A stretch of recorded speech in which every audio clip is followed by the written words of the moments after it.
All right. Welcome to another Raw Real Review with your boy Shef. You know what I'm saying? That me on the echo. That was on the echo, my bad. What's going on? How y'all doing? How y'all feeling, man? This is a bittersweet moment for us all, you know. Loki episode 6, season 1 is finally it. It's over. It's a wrap. That's it. That's all we got until what? 2 or 3 years whenever season 2 come out. Seriously. But man, this episode is crazy. But before we get into this episode, how you doing, Miss Ann? I'm doing good. Doing good. Yeah. How are you? I'm doing great. I'm doing wonderful. John just hit us up, said he's coming in a Discord, so I heard. that's always awesome to hear.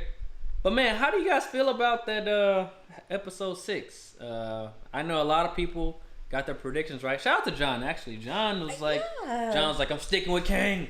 And spoiler alert, it was Kang all along. I low-key thought it was gonna be a Loki, but it was Kang all along. They didn't even actually say his name, but we know it's Kang. He alluded to. He was like, "Oh, I was a conqueror. I was a jerk." Yeah, you know, and like us Marvel nerds, us real Marvel nerds, and us that are up on the comics and whatnot. We know it's Kang, right? But crazy episode, man. It was crazy. We're gonna break this episode down, and we're gonna just talk about all the Marvel stuff that was going on. We actually seen Black Widow over the weekend. Oh, we did. So hopefully sometime during the stream we can talk about that. But this is all about Loki. You know what I'm saying? This is all about Loki. We've been rocking for 6 weeks now with this series. And before we really start, like, overall, like, how did you look at the series? Like, just give us a quick, like. I love this series. Are you asking for the series or the episode? The series. I love the series as a whole. I love the writing. I love the character development. And I love the backstory.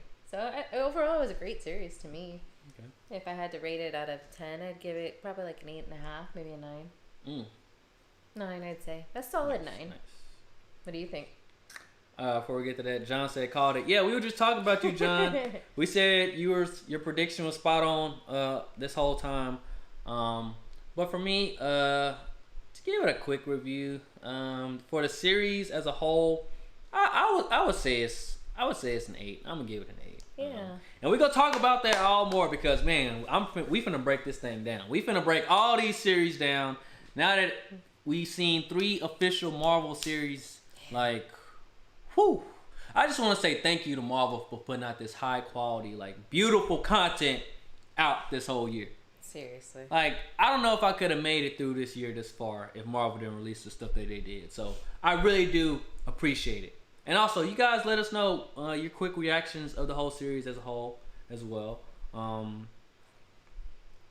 We got Luke Man in the chat. He said, had to be Immortus.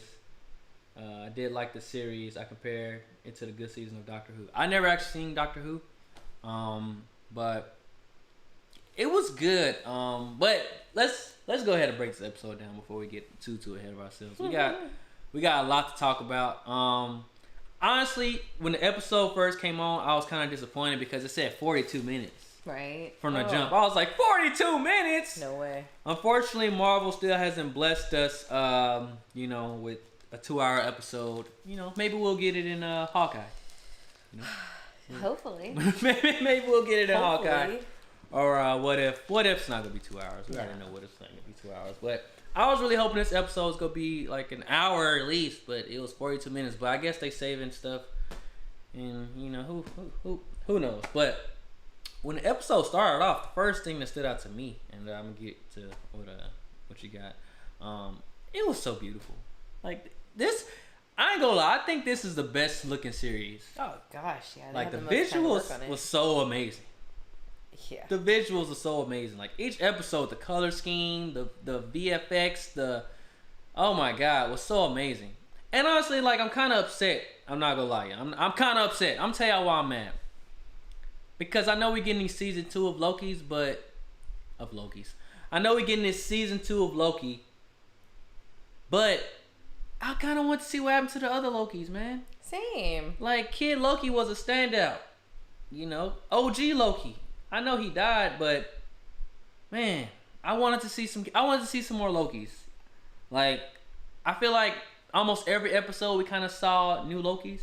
But this is the only episode where we didn't see any new Lokis. Let me know if I'm wrong, guys, in the chat. Like, we didn't see any. Like, if Kang was a Loki, that would have been cool, you know, because they could have kept the theme going. But I didn't see any Lokis. Huh.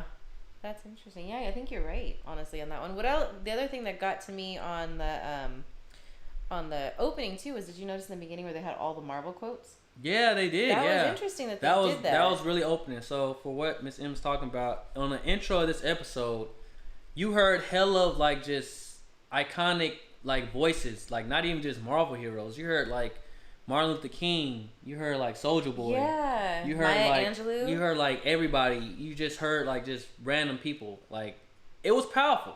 It really was. You know what I'm saying? Because I was confused. I was like thinking to my head myself. I'm like, wait. What the hell are we watching? You know what I'm saying? Like Maya Angelou and the multiverse? What the hell's going on? Watching all the history. I was really confused, but right.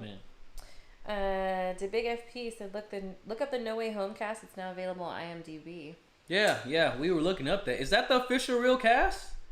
I mean, come on, let's be real, guys. We all know what's gonna happen in Spider-Man. Like Marvel just dropped the trailer already. Dropped the trailer. In between this long ass release, we gotta wait from what, August 15th up until like, come on, like December. Come on, Marvel. Like, I don't want to rant this early in the stream, cause you know there's a lot of stuff I gotta say about Marvel. Like I've been waiting to get off my chest for the stream. So, but yeah. John W says Loki simping. He is, man. Who would have thought Loki would have fell in love with himself? Like, who would have thought? But it's so Loki. It is very Loki. And it was cool. We got some Loki. Like, I don't know, man. I just... How does Sylvie redeem herself, man? Let's just start with that. Like... Jump it to the end, huh? You know what? We're not going to start with that. We go wait. We gotta save all the juicy stuff for later in the stream. Y'all know how we do. This the last stream. You know what I'm saying? This is episode 6. So... Man, I'm finna let it all out before What If show up and like all this other stuff show up. But man, oh my god. Robo Cali said maybe Loki in S2 rounds up his gang and it's the variant Lokis. Get ready to fight the variants of Kang. Oh shit. Yeah, man. That's gonna be scary, low key. Like Sylvie fucked up.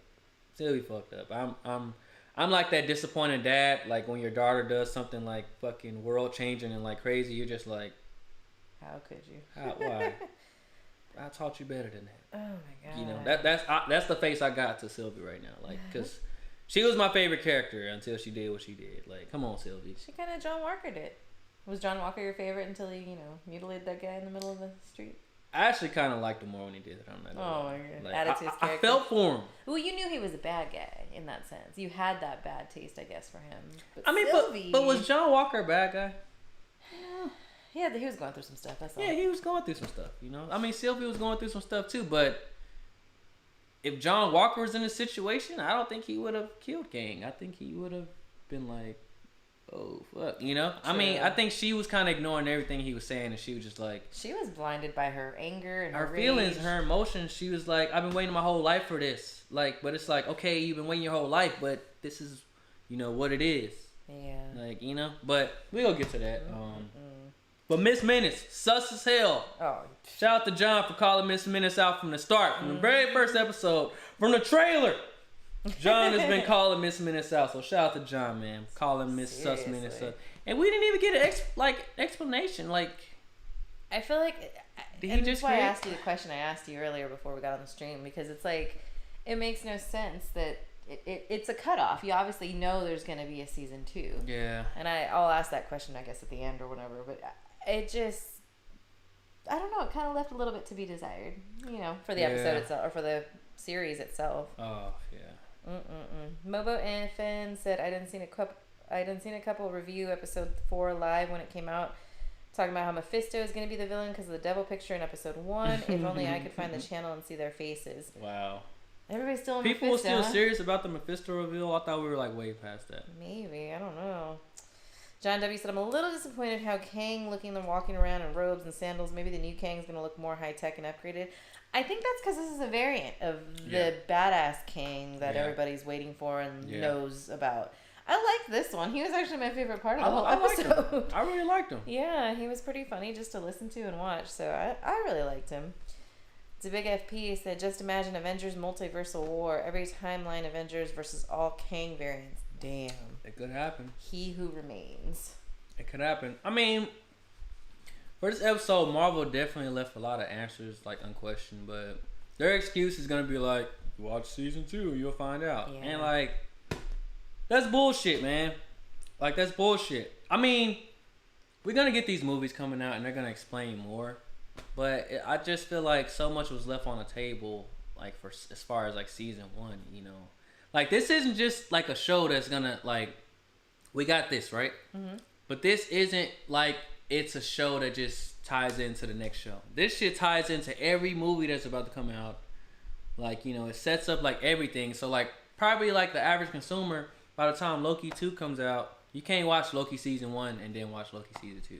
I don't know. Maybe you can by the time it comes out. Just because of all the movies that's going to come out before Loki season 2. Right. And doesn't Marvel pride itself on the fact that you can watch it out of order? Like whenever. Like whichever movie you want to pick up on, you can know enough about that movie or that episode to at least get through that movie or episode. Yeah. Do you think this is going to throw that off? I think I'm honestly just let down by some of the reveals. Like, I'm really glad we got to see who it is, but like, we're watching the playback now. Like, I just don't like. Whoa, like, who was Miss Minutes? Like, can we get a Miss Minutes or like, was he controlling it? Like, I mean, obviously he controls everything, right? Don't worry, she'll get her own show. Yeah, little spinoff. But it's like, why did she even get in a proposition if, you know, he wanted them there in the first place? You see what I'm saying? You think it was to throw them off? Like, I remember I asked you, I was like, do you think this is a test of their character? Like, I thought for sure, you know, that was going to prove whether or not Loki has even really changed, or if he's actually going to just be like, oh, yes, I wanted the throne the whole time and go for it. And obviously, he was the, you know, voice of reason in that scene that was like, no, you know, we came here to do this type of thing. Yeah. You know, go after it. And then it ends up being Sylvie, the one that turns in the end. Yeah. Who would have thought, man? Who would have thought? Right. Keldon Tube said, what if the reason we got the Deadpool MCU trailer today was because the Loki broke the timeline? He broke the internet, broke the timeline. Yeah. Low-key, I really think that has something to do with a lot. Because, I mean, the Spider-Man cast got leaked today. We don't know if that's confirmed, but it is coincidence that got leaked today. And also, we got the Deadpool into the... Like, we haven't seen it, but we heard about it. Yeah. We heard Deadpool did like reactions and stuff like that, which is like kind of funny, you know, that he's doing react. You know, it's just like really meta, like really like fourth wall breaking. It's something that Deadpool would do. So I think it could have been like a way for like to bring that in, like, you know, Loki broke the multiverse, and now you're seeing Deadpool doing the most weird, like, you know, that's what they're saying. You know, that's what he's saying. That's a good theory. That's a great theory. Right. Keldon. John Debbie said, this was really good scenery and had me thinking about when Doctor Strange was looking at a whole bunch of different things in his movie. Yeah. Yeah, the scenery was really like great. It was like really, really great.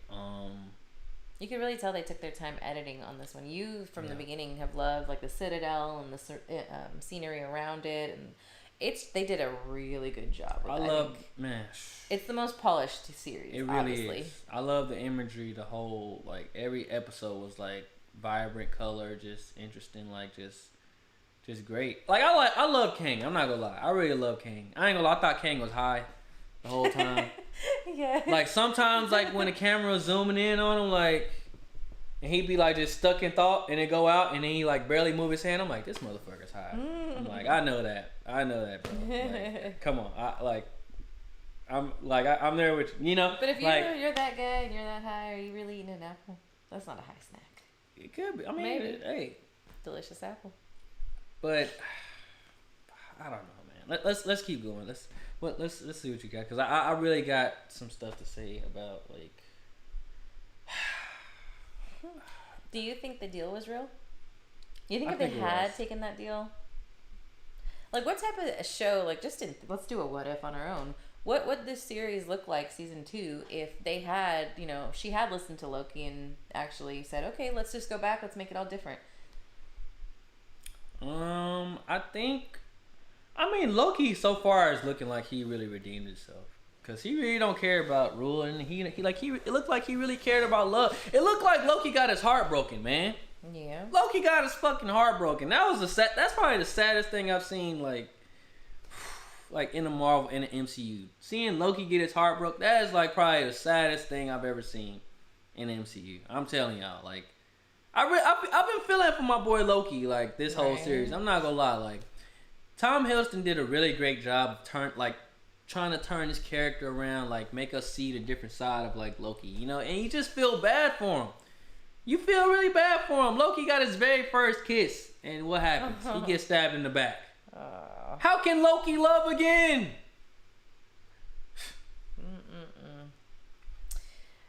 John W. said, I hated how he kept taunting both Lokis.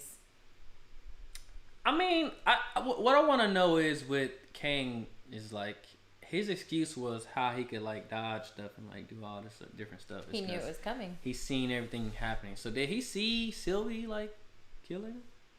No, because remember at one point he said we've crossed the threshold. He's like, I knew everything that was going to happen up until like 6, 7, 8, 9, 10 seconds ago. Yeah. Basically saying like, from this point on, I know nothing is going to happen. Yeah. So at that point, I think it was like a free will type of thing. And that's when like he kind of explained to her like, you can either kill me, I'm the nice guy out of all my variants, you can kill me and then all my variants are going to show up and take over, you know, whatever. Or you can let me, you know, live out my life and you guys take over and go run the thing. And she just didn't believe it. She thought it was a bunch of lies. Yeah, she's been lied to. I mean, honestly, I'm kind of sad that we didn't get a reason why she got taken. Like, we didn't get that. Like, I feel like they should have at least given us that. Like, we need to understand why is Sylvie so angry. Like, we understand she's been hunted as a child. But why? Why? Yeah. Why was she hunted as a child? And, like, I don't know, man. The Kang stuff is not making sense to me because, like, why is he just hunting Lokis? We talked about this on the last stream. Like, whoever's behind this really had, like, a Loki. Was he trying to find the best Loki to replace him? The only, like, reasoning behind it that I could even see is that Kang knows how bad his other variants are and is assuming everybody else's variants are just as bad or worse. Or he just doesn't want those Lokis that exist in those timelines where his bad variants exist, he maybe doesn't want those timelines to exist either, and therefore these Lokis can't.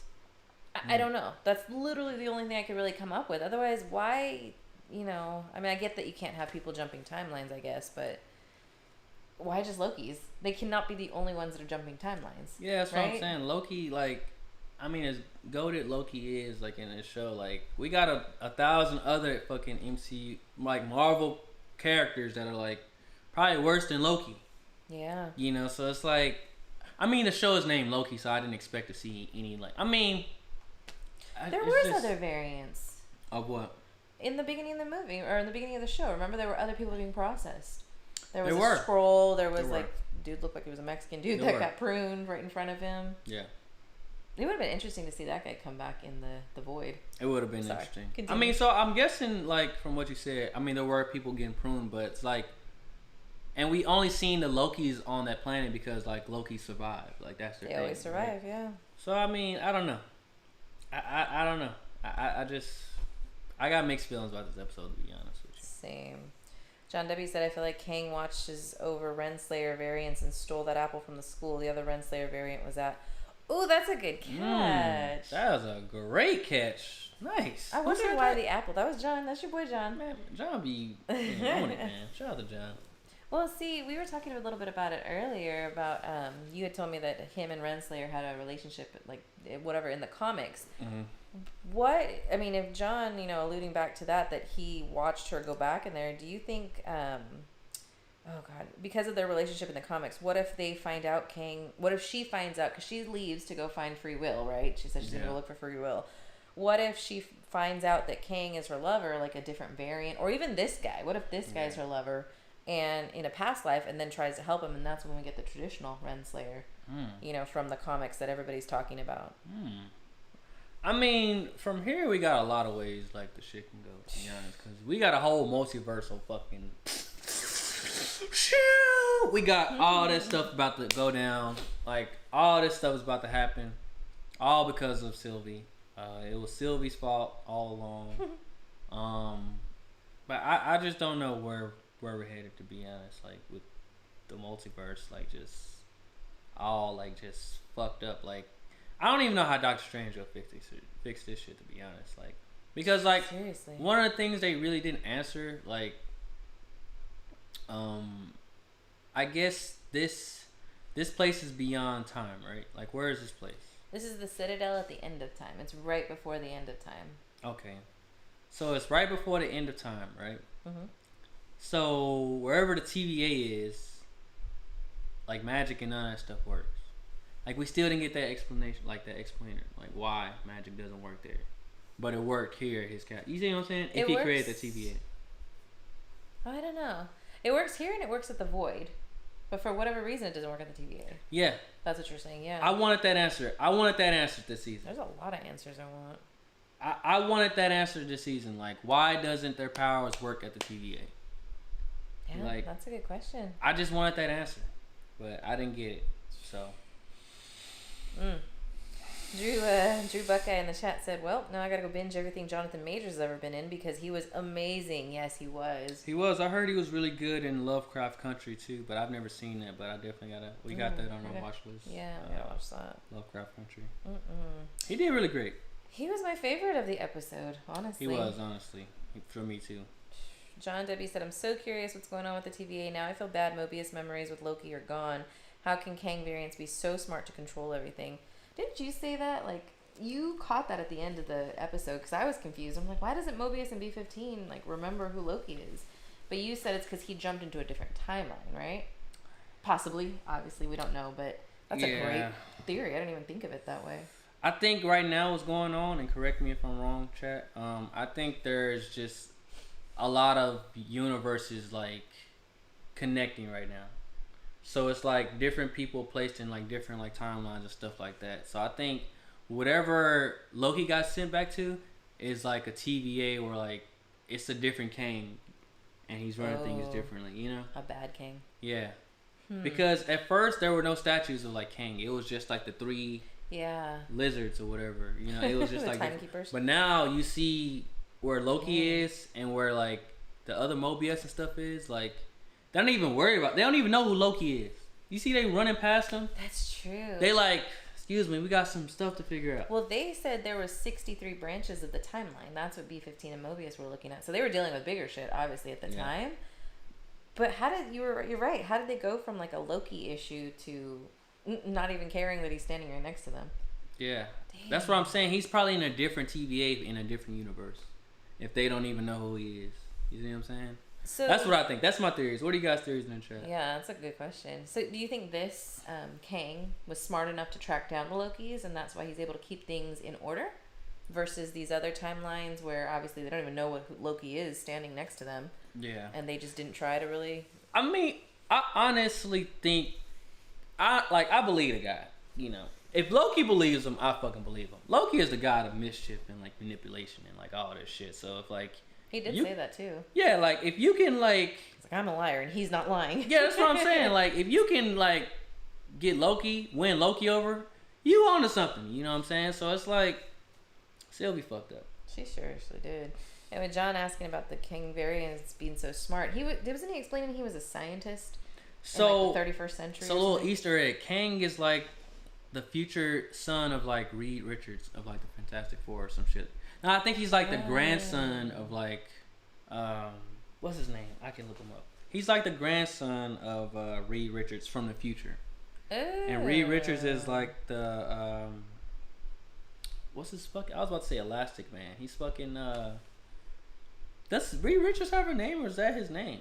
But he can like stretch and stuff. Like he can really stretch and like, you know. And he's like a really smart scientist. Yeah, then that makes sense because he was explaining that he was a scientist back in like the 31st century, eons ago before the TVA. He lived on Earth in like the 31st century, I think is what it was. Yeah.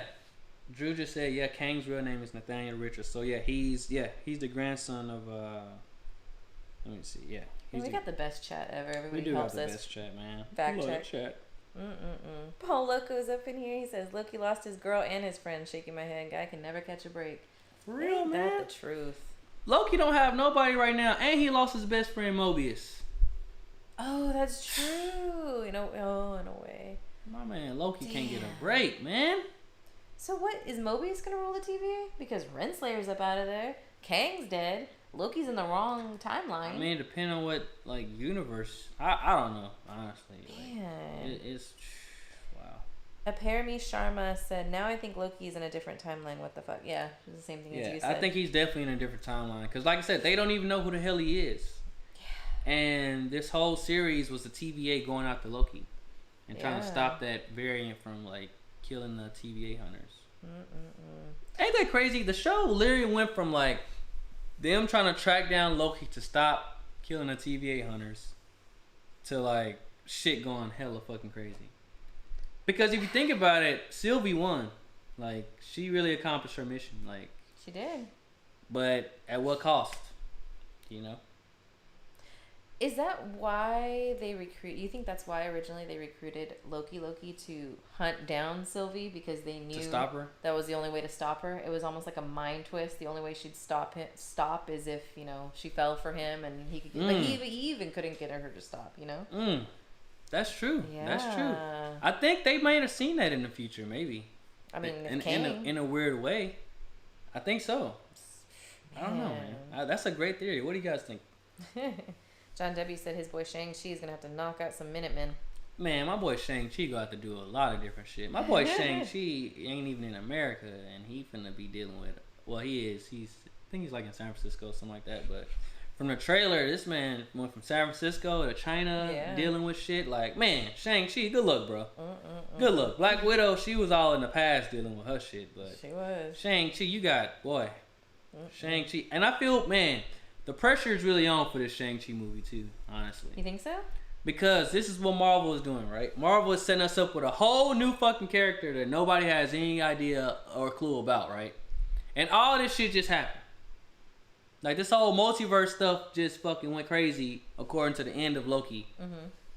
So we finna walk into Shang-Chi what the fuck is going on, what's going on in the Marvel universe? Is people popping up and shit? Shang-Chi better explain it. Look, Marvel, please do not test my patience, Marvel. Do not have Shang-Chi come out and it has nothing to do with what's going on with Loki. Because this is some big shit that's going on at the end of this Loki episode. This shit is affecting everything. So, I do not want to walk out of Shang-Chi and wondering how does this tie in with Loki? Don't save this for Spider-Man. You got Eternals and this coming out. We need explainers with all this shit. Help us out. What if it took place before Loki? What? Shang-Chi? Don't do that. I'm just asking. I mean, you have Black Because I know they will do that. They will do that. Don't do Marvel. We haven't been to the movies in a long time. Just make the education process go smooth and just treat everybody like they're watching a Marvel movie for the first time. And connect us. You know what I'm saying? Oh. Yeah. Drew Buckeye said, I'm kind of torn on Sylvie arc here because it didn't seem like her at all and kind of betrayed her character, but also showed that Loki's eventually betrayed, deceive, and can't trust anyone. You kind of said that. I mean, I feel like Sylvie's character, though, has been through so much that we didn't even know about. I mean, maybe her... We still don't know everything she's been through. I think it would have helped this episode if they would have at least glimpsed... I mean, they showed her get taken, but never really said why. Never really said what she was kind of doing. I mean, they said what she was doing in between, trying to set up all of what she did eventually, but nothing enough to make me care about her character to where I'm like, oh, I could see why you killed Kang. Because right now you're just angry and emotional, which you're entitled. You've been running since you was a kid. Okay, we get that, but when logic is presented in your face and you don't know anything else, you just fucking stab it and just say, fuck it, fuck you. Come on, Sylvie. Sylvie really made me mad, man, because, she had so much character progression. She was doing really good things. She had her moments. And it's I know she regret what she did. And you really just seen the look on her face at the end of the episode. And we're skipping ahead, but it's just she was just I might have fucked up. She had that look in her face, you know what I'm saying? So, but it's too late. It's too late, Sylvie. Parami Sharma said, check the Spider-Man No Way Home cast. We did. We did. AYVG said, so now we know where does Doctor Strange, What If, and Spider-Man start? I think so. In a way, yeah. Yeah. And you guys, it's kind of funny because I just wikied Kang the Conqueror, and it says his first appearance. Well, he's set to make his feature film debut in Ant-Man, and he made his television debut in the season finale of Loki. So, hey, everything's being updated right now as we speak. Dang, I didn't know people were up to start doing that. They're updating the fuck out of this shit. So all this shit is happening in this canon. But let's continue to go through the episode. Yeah. Because I'm. Well, before we do, Paul Loco agrees with you. Said Sylvie wasn't listening to reason at all. She let her anger control her perspective. Tiki said that ending was so good. And John W. said y'all seen the Black Widow end credit scene? We have. We're going to talk about that a little bit later in the stream for people who haven't seen it yet. But we're going to talk about that as well. AYVG said, have you seen Abomination, the Shang-Chi trailer? Yes. We did. And that's why we got questions, man. John W. said Abomination looking like a variant. He could be. Can you imagine though? Like all these different variants of all these different characters. Like the MCU can really just go anywhere it wants to right now. I feel like low-key that's what they setting up. Just variants of different characters. Like, I mean, he said what happened, you know, in his timeline and stuff like that. And it's literally just a repeat of what happened, and we're just gonna see it. Like he said, variants were peaceful at one time, and like he can meet himself and stuff like that. And he said that's like what happened with the Earth. Said they had like a narcissistic piece or something like that. Yeah. I remember that. Can you imagine? Like, damn. Now that I think about it, I'll ask you more about that in a little bit.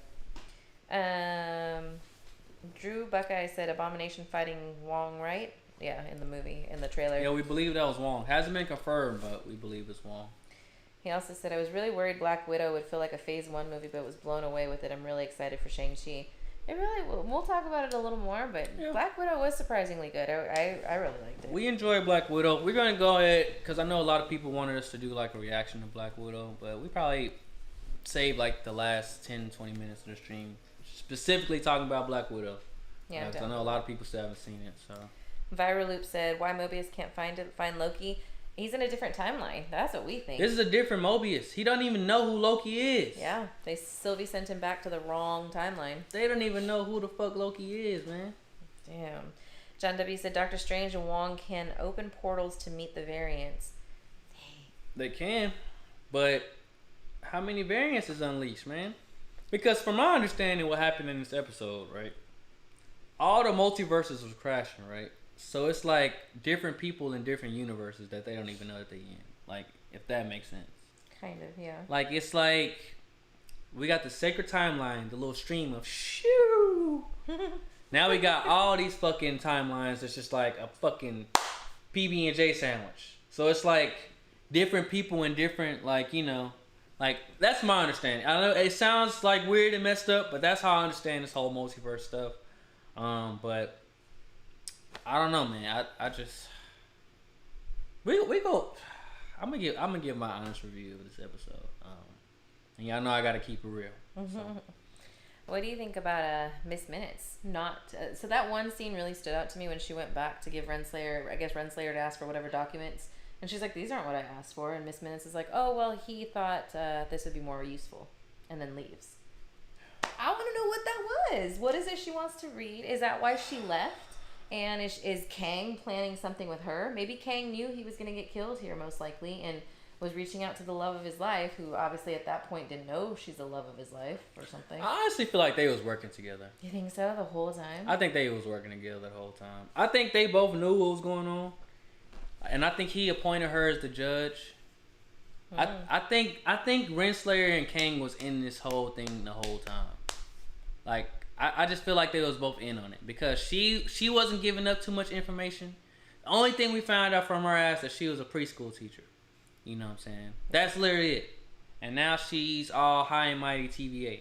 Like, I feel like she even knows she's a variant, but she's still like, she's not in denial, but she's just like, we got this agenda. Purpose. We got this agenda going. Like, she's just not giving it up.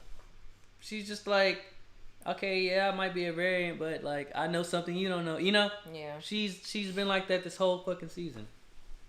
That's true, and she does tell Mobius that only the one in charge gets free will. But Wait a minute. She tells him that. She tells Mobius that, and then she says to go find free will. Do you think she means Kang? Literally? She could. Oh, she could. That's a great catch. Yeah. That was a great catch. Damn. I'm curious, what did you think of that scene with Renslayer and Mobius where he's like, how could you do that to me? And she's like, you know, we were allies to the end, and then you sent me to die. And man, that bogus ass excuse of, man, you trusted the Lokis more than me. I trusted you, and you trusted Variants. Man, Renslayer, if you don't get that, man, Renslayer, you, I don't want to hear that from Renslayer, man. You didn't have to prune your friend. Your loyal friend has been on your side for all these years. You didn't have to prune him. Renslayer knows what's going on. She know the game. And I'm surprised that Mobius got taken down like that. I want to see him prune her ass. I ain't gonna lie. Oh, I know. I was ready for that shit. He went down so easy. I was a little disappointed. Yeah, I was like, really, Owen? Biggest disappointment of the whole episode was the way he didn't even get a single hit. Yeah. Not that I think he should have. He's just like, oh. I mean, he should have been mad and like got, you know. I thought they were gonna have like a fight scene. I thought too. Like we should have got Owen Wilson the fight scene too. Like this season. Yeah, get him some. Season 2. Cred. We didn't even get him on his jet ski, man. Oh, that's season 2. Come on, that's man. Season 2. Oh. Christian Piet says season 2. Loki is gonna try to get to Kang, knowing what he knows. Yeah, that makes. How? Time jumping, I guess. This Kang? Which Kang? I mean, how can he even get there without Sylvie? He needed Sylvie to get there. Can't he go back? Can't he time jump back? I mean, I'm guessing maybe he could get pruned and go through the whole process again and like try to face Aliyah. But like, here's the thing, like they need to enchant Aliyah. But this is the thing, right? This is what I think what people are missing out on, right? This Kang did all this for this TVA. For his own universe, okay. So he said that there are other variants that are like worse than him. Yeah. So who's to say what the Kang in the different universes do in their TVA? Like maybe there's no, Goliath or whatever, you know? Like it's not like you said if he go back in time and like just do all this over again. Like if it's a different Kang, you're not gonna know if it's. But isn't there only one timeline now? I know he explained it in the multiple of 3, like they coexisted simultaneously. But isn't there only one timeline now, and that's why he was able to keep order in the universe? Yeah. But so now that he's gone, you're saying it opens up those universes to have multiple universes now, and different Kangs are gonna rule each one of those. That's the issue. I think, and like educate us in the chat as well, guys, if we're like messing up. But from my understanding, we have the sacred timeline that Kang said. Who belongs here? Who doesn't? Man, this scene with Loki crying, man, I was like, oh, I know. Man. I felt for him. Loki, Tom. Like, and then she starts crying too. She had me going. Sylvie, why? Back to what we were saying before we got all caught up with Sylvie doing crazy shit. So from my understanding, right, when Sylvie killed Kang, nobody was in store for to keep like these universes intact or just like doing their own thing. So now that he's gone, literally all the universes are like, becoming like one. So it's like different people and different, like timelines, just like not where they should be. Right. I mean, given that they're not where they should be, now it's a lot of people finna be not where they should be. Hence why Loki was at the TVA office in a completely different. And they didn't recognize him. Interesting. So that's my like understanding of it. So she sent him back to. So this is not even like the same place. But see how she had to send him back. Well, you asked if she had a temp pad. Like, how the hell did she send him back if she doesn't have a temp pad? First of all. Well, she sent him back with that. Oh, with that. But wait. Is that like the ultimate temp pad that he has? How the hell does she know how to use it? I don't know. I don't know. That's interesting. I don't know. I didn't catch that the first time. He's just laughing this whole time, like you. He was a great actor for this whole. He was high, but like I really respect the role that he did. Fucking Sylvie, man. AYVG said they'll probably make the Incredible Hulk and Mark Ruffalo Hulk be the same Hulk. Yeah, I've been hearing about that. That'd be an interesting one. Maybe a way to tie the two together finally. Yeah. Paul Loco said, I hope a Tony Stark variant pops up somewhere. That would be amazing to bring Tony back. That really would. Even in just like a cameo It'll be an easy way to bring him back too. I'm pretty sure Marvel's already been thinking about it. I hope so, and if they haven't, I hope they do. They're Marvel. John W. said, what if there's an underground variant fighting tournament? Like a UFC for variants? It could be. That's a great idea. Logan's Lover said, I'm still confused when Renslayer went into the portal. She said she was gonna go find free will. Yeah. And then I remember in the episode earlier on, he didn't even bleed in this episode. Like, it was just like a weak killing too, by the way. It was. She said she's gonna go find free will, and then she said free will only exists to the one in charge, which technically would have been Kang, obviously, in this scene. Mm-hmm. But then when he dies, now where's she going? You know, where was she going the entire time? How did she know Kang, you know, was the one for free will? I'm just, you know, how does she get there without going through the void first? You know? Too much confusion with Renslayer and her character, I will say. Throughout 6 episodes, like, yeah, you know, we should have got some more Renslayer backstory, like, because throughout the series, we should have got some kind of Renslayer explainer, like, you know, because she did go from like hunting Loki when she was Sylvie when she was a young girl to like the judge all of a sudden. We don't understand how that process happened. We don't understand a lot of stuff, and it's like, honestly, there's gonna be like a lot of stuff that we have to blow past in this first season that we'll never like understand. You don't think they'll bring it up and answer it in season 2 or future movies, maybe? Future movies, no. A season 2, maybe. But in the season 2, they're gonna be in a whole completely different, like, other issues to deal with. Just universe, you know, like, it's literally Loki playing catch up, you know. That's true. It's literally, or them trying to play catch, because, like, they don't know anything. They don't know shit. Loki is the one with all the answers. You know what's crazy? Loki is the one with all the answers, but Loki is the motherfucker you can't trust. You know? Ain't that crazy? That's a shitty predicament to be in. I feel with Loki, man. I feel with him. It's an ultimate test of his character. If he says he's changed, now he's got to go save the universe with his changed. Loki has to save the universe. Who would have fucking thought? Who would have thought? John W. said Renslayer Ben knew she was a variant. She's been riding the wave the whole time. Yeah, she was. She probably has. I think she's been now. Man. Do you think if they...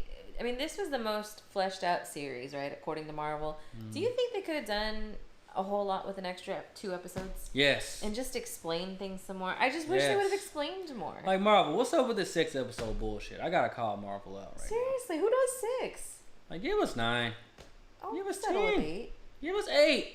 But 6 episodes? Come on, man. Like, I'll settle with 8 and a great ending credit at the end of 8. All right. Let's not get there yet. Are we at the end credit scene? Oh, don't get me started. I see somebody in the chat talking about the end credit. So. Yeah, we're getting there. Paul Loco said Miss Minutes probably let Renslayer know she's just a teacher, and Renslayer was like, I like where I'm at. Mm-hmm. Shield said, when it will start? As a question. What is it? I don't know. It's a good question. Can you imagine if that was the real Shield? Like Marvel's, you know. That'd be interesting if it was. Paul Loco said, Renslayer talking about all that BS about Mobius betraying her when she's been lying to him constantly before he got pruned. Yeah. Yeah. That's what I'm saying. Renslayer, we're not trying to hear nothing you gotta say. AYVG said, what about King Loki? That was him in the trailer. Yeah, we didn't see that King Loki. I wonder if it got cut. Is that the one that got cut? Because I know they were talking about Frog Thor and his deleted scene. Do you think that was part of it? And that's why we saw King Loki and now we don't? I think, honestly, Marvel threw that probably in to throw us off, man. Damn, Marvel. They did that to throw us off. Paul Loco said, the way Loki said no when Sylvie told him to kill her, I felt that. Gets this man an award. He should. I think Tom Hiddleston did a great job. Do you realize he produced this too? Oh my God, Tom Hiddleston. Tom Hiddleston did such a wonderful and amazing job with this series. Regardless of like how we're talking about how the show went, like I want to give kudos to Tom right now. He did what nobody expected him to do. He really drove this character and made us like really love Loki even more. You know, like I felt Loki this whole series, man. I'm like, fuck my boy, man. I'm like, damn. I felt his pain, his anguish. I just felt everything he was going through. And now to see that he got to start all the way over, like this, that's crazy. That's crazy. Loki is back to square one. That is true. He's back to square one. You know? So there's a couple of people talking about the post-credit scene. I'll get to those right now. Drew Buckeye said, I don't really get how Kang controlled the timeline. Like, what does he do? How does his absence suddenly cause chaos? I'm hoping they explain that more later, but that's what I'm saying. There's a lot that they just didn't really explain in this show, and I hope they don't drop the ball and forget to explain it later. But, I mean, for now, we're just supposed to accept it as fact, I guess. Like, Kang... Stamp for season 2. Yeah, and let me ask you that now, because I asked you that earlier. Do you think they would have made it a different ending for this? Obviously they would have, but if they knew they weren't getting a season 2, do you think it would have been a completely different series? Do you think it should have been just one season so that we got all our answers in this season? What do you think? Look, season 2 or not, like, and yes, John, there was a post-credit scene. It's not worth your time watching it beyond. And this is like probably the first time I'm ever gonna say that. Hopefully it's the first time I'm ever gonna say that, but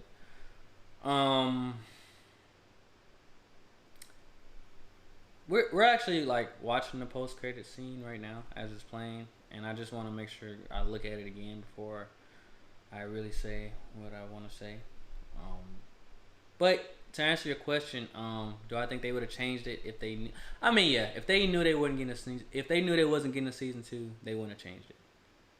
Oh, well, they would have changed it, you know.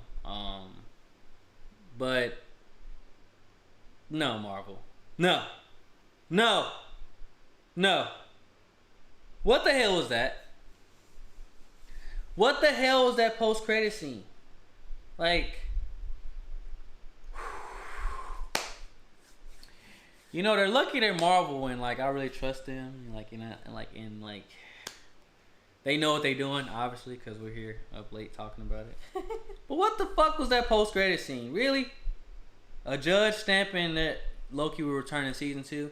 You guys haven't even announced the date of Loki season 2. What if we get it tomorrow? That'd be good marketing. But as of now, you don't even have the date. They could have, you know what they could have did? They would have made me like feel like a little bit like, okay, it was a little, but then they could have said Loki will return in Thor: Love and Thunder, you know, or Doctor, like, do that. Yeah, that would have made me feel better. Like, dude, if you go do it, do that. Marvel, you literally give us the same stamp that's been getting stamped. Like, they didn't even explain, like, the end credits, like, how there's always a person watch. I mean, it was Kang, I guess, the whole time, like, watching them, like, looking at the files and stuff like that. You know, on the end credit scenes where it's always showing, like, the folders. Oh, yeah. Like, we're guessing that's Kang. But it's like, bro, really? Marvel, come on, man. Like, didn't WandaVision give us 2 post-credit scenes? I think they did. They did when she was doing her magic. Monica Rambeau went to go meet up with the alien. It was a weak one. And they watched the movie. Yeah, you're right. And then when Wanda was meditating at the beach, casting dark spells and shit. In the cabin? Yeah, she was meditating in the cabin, doing some dark spells, hearing random kids. It's not hers. We didn't go, like, look. We could have got like a good post credit scene, Marvel. Like, at least give us something funny or something. Like, tease what it just. I was so disappointed with this post credit scene, like, cause I was like really like, okay, like, this is gonna be important. We all know that Loki's gonna be back in season 2. No shit, you know. Yeah. Like that, like. They should have not even did a post credit scene. Like, and you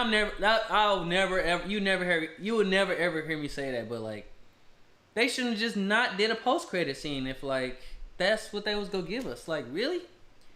I think for a franchise that's like known for its post credits, like this was like the franchise that got you to start staying after movies because it's like, ooh, post credit scene. Did you see it? You gotta see it. They released the post credit scene last Friday.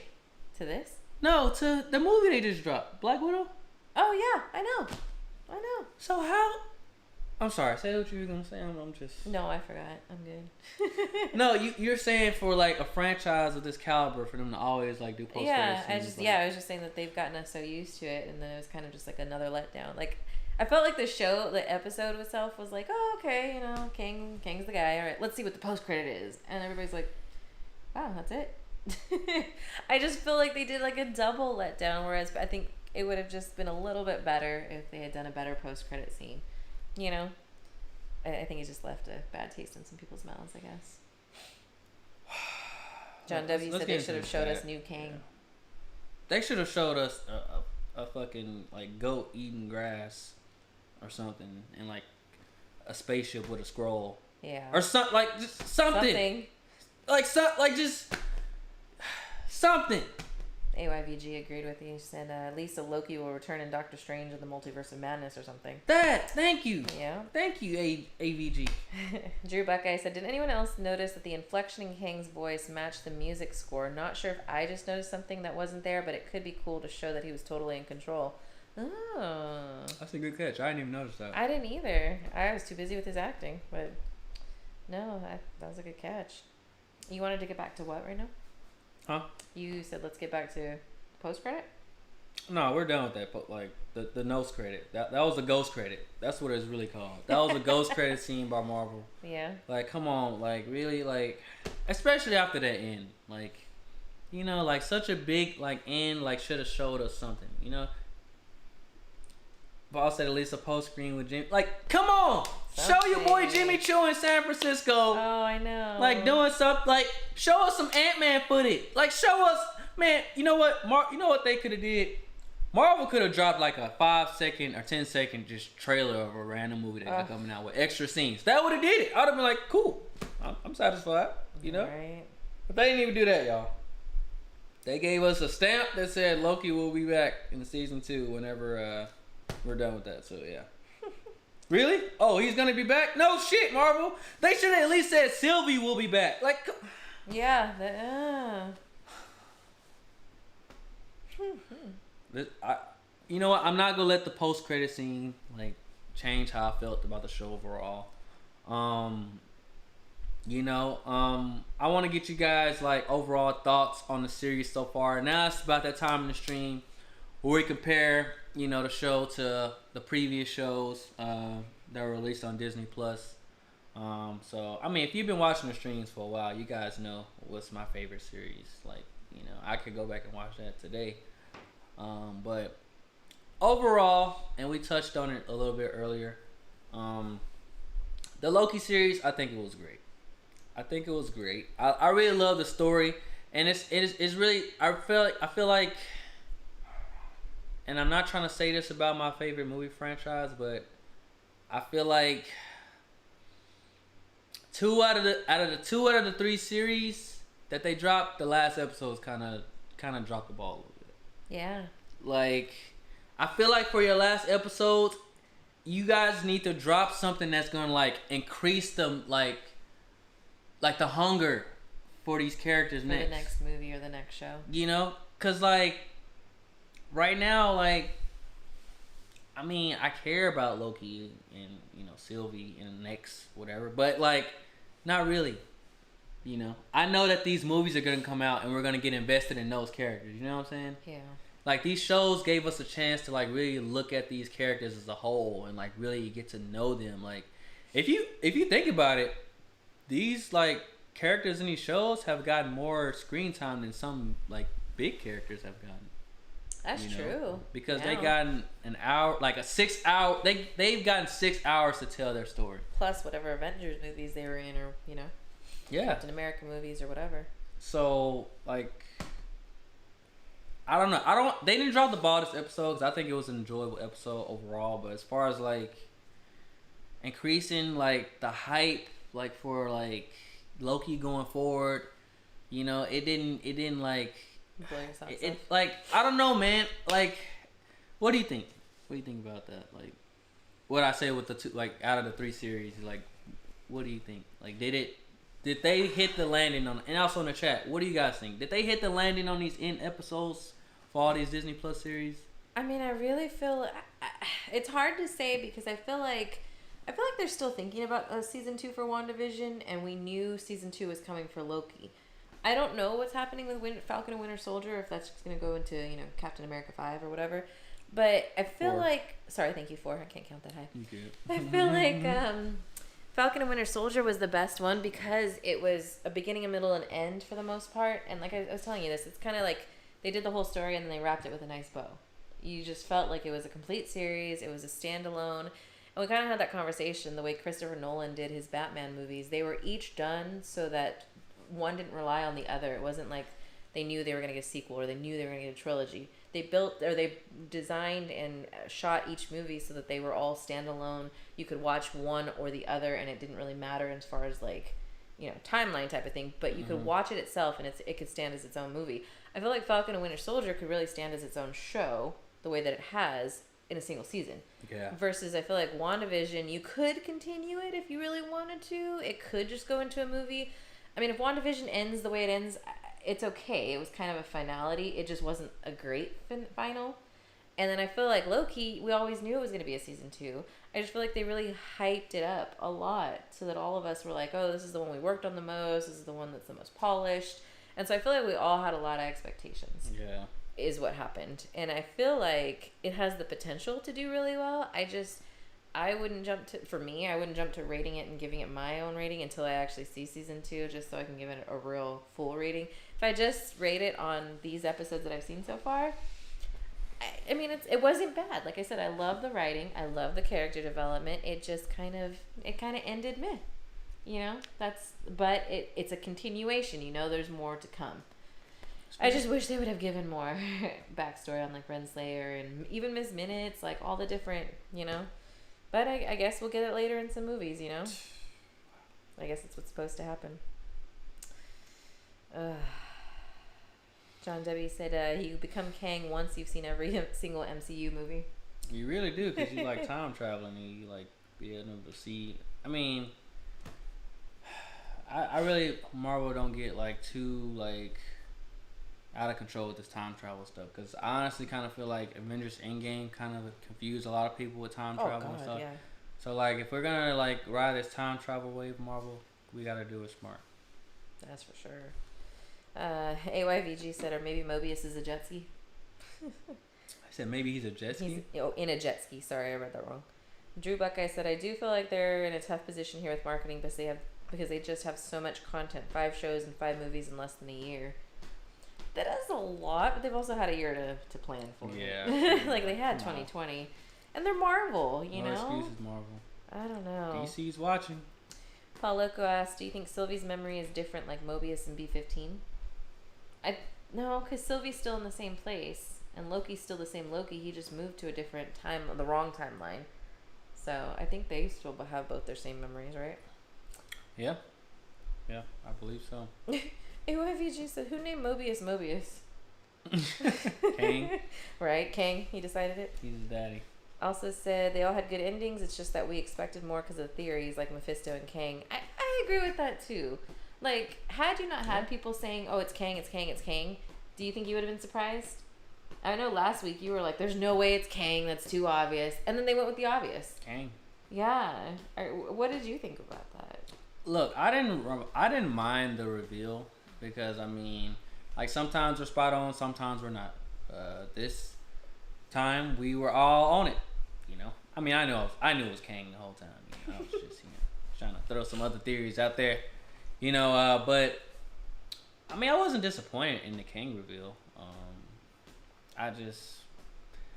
For me, with episode 6s or like whenever it's the last episode, I just really I really like clarity on like previous situations that kind of are teased, you know, that are gonna get revealed. The payoff.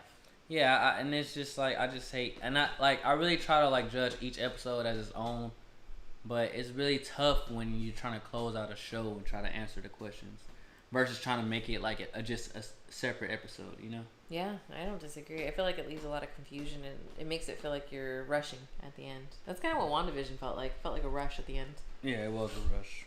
Yeah. John W. gave it a strong 8, almost a 9. That's kind of what I said earlier. I said 8.5, almost 9. I'm with you, bro. Yeah. AYVG said, but the thing with the X-Men Quicksilver was like, why? That's so true. Oh my god. Don't get me started on that. What a waste of a character. Don't get me started on that. That low-key kind of ruined WandaVision. Like, that whole fucking debacle. I wish they would have kept it out. They could have went so many different ways with that. And now I feel like they're going to try to go back and fix it now that they hear us fans talking about it. I hope not. Just, you messed up. Leave it as is. I don't know what. I mean, we know what happened. For those who don't know, like, COVID happened and they weren't able to get the scenes they wanted, so they had to kind of use what they had and make up a story. Which I understand, but I would have just left him out. Yeah, I would have left him out the whole thing too.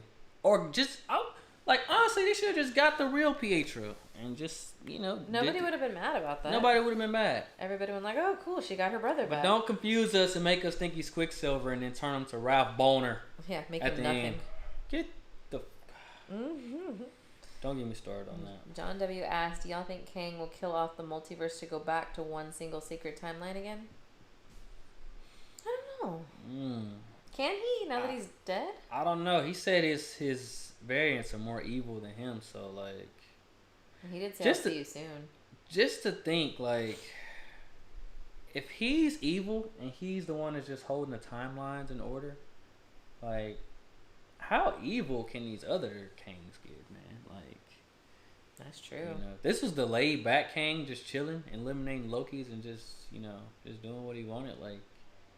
I mean, and, like, it was wrong, a lot of stuff that he was doing was wrong. Just imagine, like, what these other Kangs are about to be like. Right now, Kang is, like, I don't know if he's... I just don't understand, like... I gotta understand Kang a little bit more. Because if Kang can create a place where magic and none of your powers exist, like, then what tier is this guy on? Like, is he, like... I mean, because, like, he's a descendant of... Reed Richards, and we understand that. Mr. Fantastic, that's his name. But he doesn't really have any, like, super extreme powers like that, other than, like, he has access to, like, super advanced technology, Do you think it's the technology that makes him so powerful? Oh yeah, it's definitely. He's a big time travel villain, and he's, like, so ahead of the curve with technology. That's why he's, like, such a big, like... Oh, that's why he's the ruler then. Huh.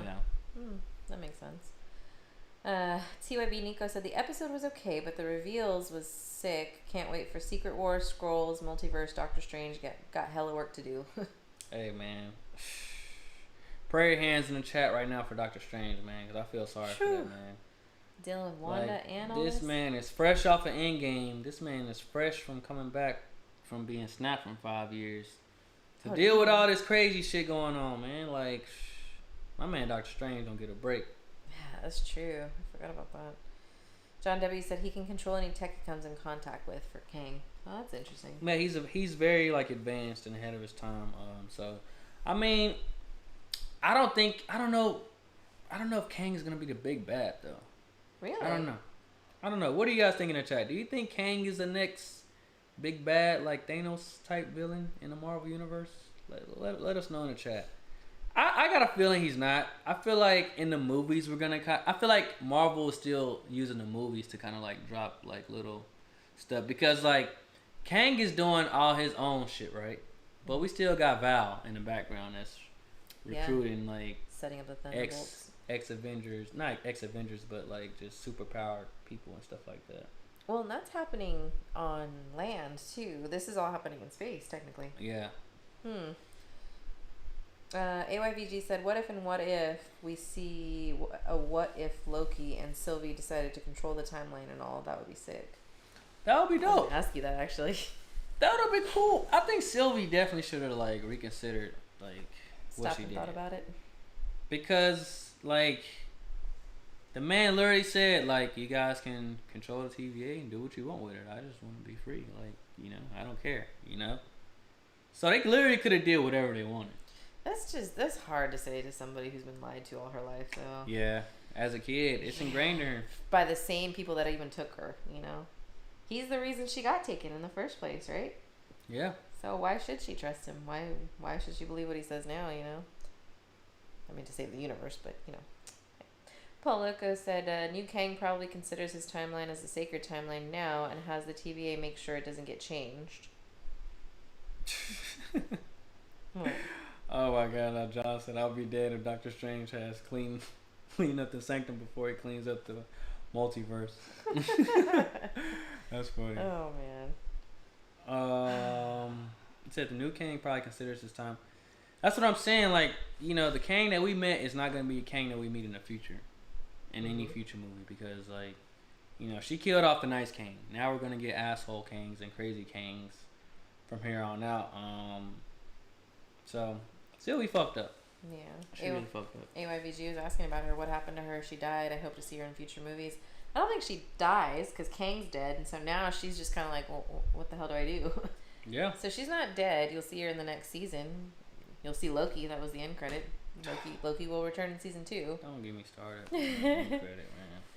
But like we said, overall, like it was kind of an explainer episode of who's been behind this the whole time. I had a few moments I enjoyed during the episode. Was it like my favorite? No, but I mean, I just love the videos. The Loki on Loki action, like I was kind of like, whoa, like when they kissed for the first time. And I don't know, man. I feel like they never really paid off the, you know, if you guys really work together, like you can blow this whole thing apart. I feel like they didn't really pay that off. You know, I feel like they got really close to like really figuring it out, and then like just Sylvie fucked it up, you know, because they even kissed, you know. She kissed him too. Yeah, and like, but was that to like push him away? Yeah, his guard was down, I guess. Wow. Yeah, man. T-Wave, what? No, go ahead.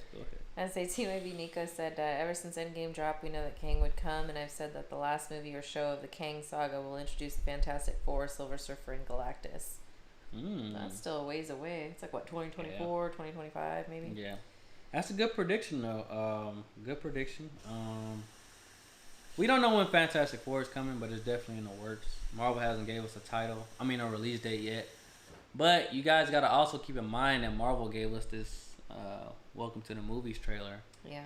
And like the latest movie to come out in like 2023 is like Guardians, ain't it? Yeah, that was the last 2023 for Guardians. So like you talking about Fantastic Four that hasn't even been announced on the schedule yet. It's gonna be like 7 years. Woo! Maybe 2024, 2023. But fuck, just thinking about how long that is, like, fuck. Jesus Christ. John W said, I think Ant-Man will beat Kang. AYVG said she has no way to get out of that place, so she's stuck. Like just like Ant-Man in the mini place, forgot the name. I don't think she's stuck like that. Doesn't she still have the temp pad that she sent with Loki through? She got whatever random temp pad. Oh, and she has Kang's. She has that little bracelet. Oh yeah, she has the Kang Kanglet. She got the Kanglet now. Yeah. So she's the Conqueror. Yeah. Sylvie the Conqueror. Yeah, for that's now at least. John W says she played his feelings. My boy Loki finna listen to Juice WRLD while venting to Mobius. Oh that is funny. That Mobius don't know him. He's not gonna know all of that.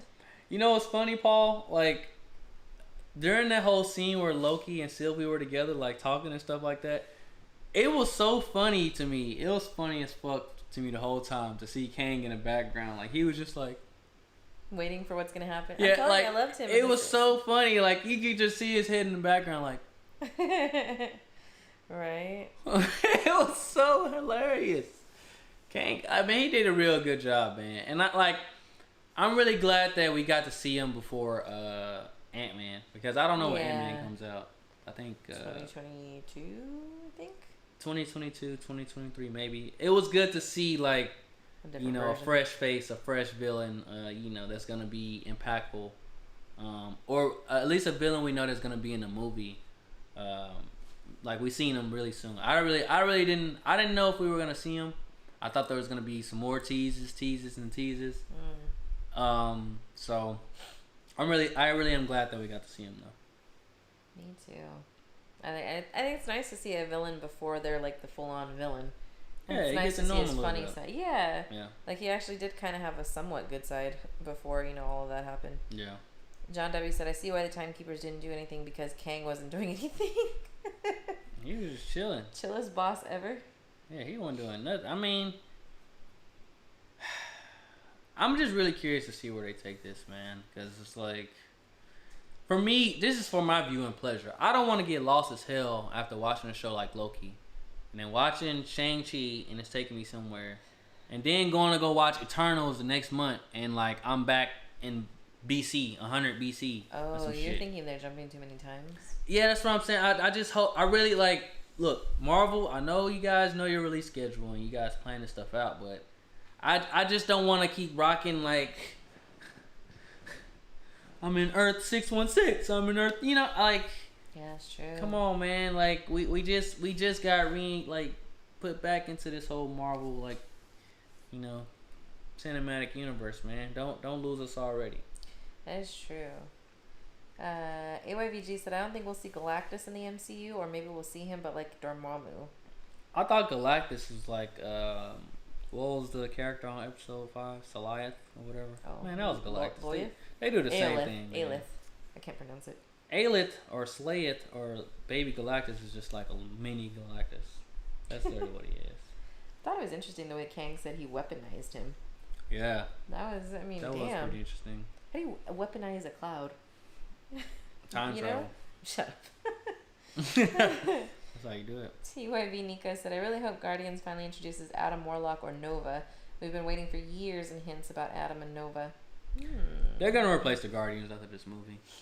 I definitely think they will. Really? Batista's already been complaining, you know, so you know Marvel's about to get rid of him.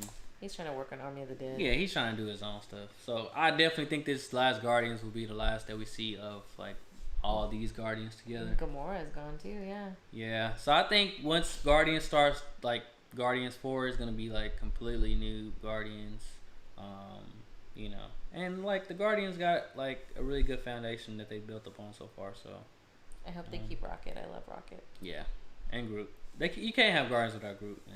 Family. Yeah. I don't know, man. I really feel like they about to shake up the Guardians though with the third one, because it's like, I don't know, kind of where can their story go now, you know? Well, I don't know. You never really see I don't know his name. I can't think of his name. Drax. Pratt. No. Star-Lord. Star-Lord. Thank you. Could it go where he's like dealing with his grief over Gamora? Because we never really see him deal with that. You know. Yeah, we don't. Endgame happens, and then it's like, all right, next. Yeah. So maybe it goes into that a little bit in the story. I'd like to see some of that, because that's real. John W says, I hope the MCU does a masterpiece with this multiverse. I do too. I feel like they will. Like, we're talking about the shows and stuff like that. It's just because we haven't seen the things that they seen. You know, we don't know the things that they know. So we can just only dissect things, like, as they show up. So, like I said, overall, Loki, as for my rating, I don't think it was a bad show. Like, I loved it the whole way through. Ending kind of, you know, I mean, the ending was great. It was good. It set up the future and stuff like that. But, like, as a show alone, it kind of didn't, like, the whole series as a whole didn't, like, make me be like, fuck! Like, I really gotta watch the movies now, you know? Like, I honestly feel like after watching all of the Disney Plus shows, right now, it can be safe to say, I don't know if you have to watch the shows before you watch the movies. Or the new movies coming out. We don't know yet. I don't know that. I don't know, though. I don't know. Because, I mean, we're basing this off Black Widow, too. True. You know? So, I think Shang-Chi is really going to tell us if we need to be watching. I mean, of course, if you're a Marvel nerds like us, you definitely need to be watching the show so you can be caught up on everything. But everybody and their mom isn't on Disney Plus, and like, yeah. So, I'm really curious to see how Marvel does the movies along with the shows. Like, are you going to have to watch the shows before you watch the movie? You know, is it going to be a thing? And then, like, when you watch the movie, you're going to be lost as fuck? Like, if you don't watch the show? Like, do you think it's going to get to that point? Maybe. I mean, do you feel like... So, I think I was kind of maybe a regular person. I didn't watch all of the Marvel movies. I'm still going back. You know, you're showing me some of the ones in the beginning. We're going back and watching them. But do you think by now, if people aren't, like, on the Marvel train and watching every one of them, maybe not the night it comes out, but at least the week of, or, like, keeping up with them as they come out? I mean, I know Disney Plus is a little different because it's subscription-based. I get that. But, I mean, you pay to go to a movie. Would you pay for Disney Plus? Or be like the rest of us and get it from a family member, you know? Like, yeah. Do you think anybody does watch Marvel movies one-off now? Or is everybody just part of the Marvel universe and does watch them as they come out at whatever point? I mean, I think once you're a part of the Marvel universe, you kind of get sucked in and you don't even know it. That's kind of what happened to me. I watched like 2 movies and same. Now I'm here. So it just happens to all of us, even everybody in the chat. But I really think they have a smart way of doing it because like we watched Black Widow over the weekend and like we haven't even really seen that many Black Widow movies, but it did a really good job at catching us up like with like what's going on. Did that have its little like moments as well? Like, yeah, it did, but I think we got to give it time. I really think we got to give it time, and we also got to understand Marvel's like ushering in like a whole new different like. This is the hardest part. What people don't realize, like the biggest challenge Marvel's facing right now, right? When Marvel started, there was no like really pressure. You know, they could kind of do what they wanted. Like, no standards. They had Iron Man. They had Robert Downey. You know, they could kind of do whatever. And they can kind of set stuff up like in the background.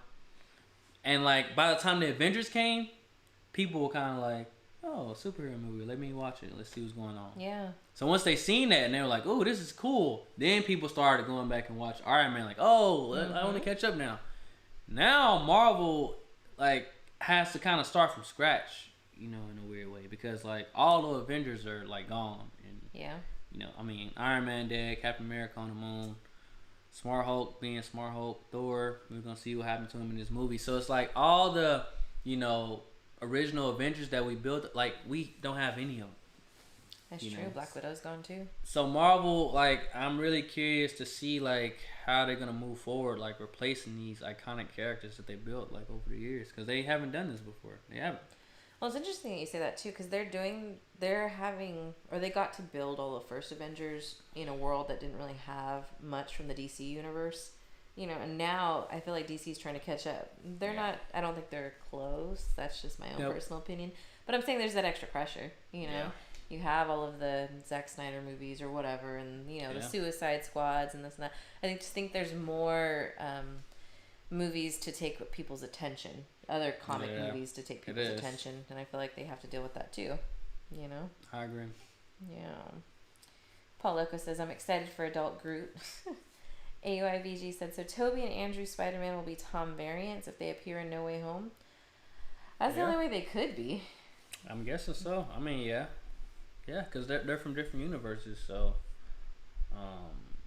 they're variants. That's true. John W. said Loki learned enchantment from Sylvie. He was shocked. He has the power to free them. Loki has the power to free them? Free who? Is he talking about? I mean, I'm pretty sure Loki would have tried whatever. Maybe he didn't think of it.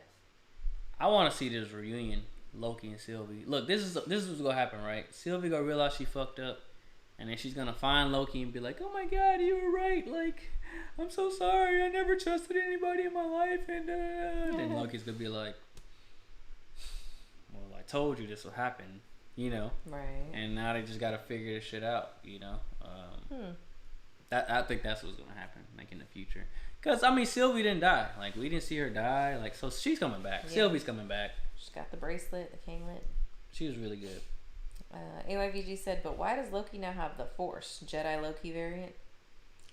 Loki is showing us a lot of skills that we didn't even know, like throughout this whole like series. The one that sticks out is when they were on oh God, I can't. Lamentus. When that building's falling and he catch it. Yeah. Dork. Yeah, like Loki got hella fucking powers, man. And he was really ascending his whole show. He was showing us a lot of different skills. Yeah, he didn't even know he had enchantment until Sylvie showed him. Yeah. John W. said Mobius finna be his friend again. The Minutemen gonna have to prune me for watching too much Marvel. John. Dark King said Loki is in another timeline where Kang rules TVA. Think about it. Kang rules. Yeah, that was the ending. Yeah. Right? I mean, Kang has always ruled the TVA. Yeah. Or a version of him. Yeah, a version of him has... I mean, so based on watching this show, from the moment the show starts, that's Kang's TVA that he established.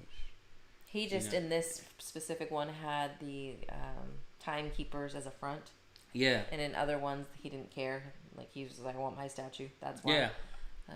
So I think whatever universe Loki is in, Kang is actually like the ruler. Like he's there, like, you know, like I think he's more hands on versus being in Elias.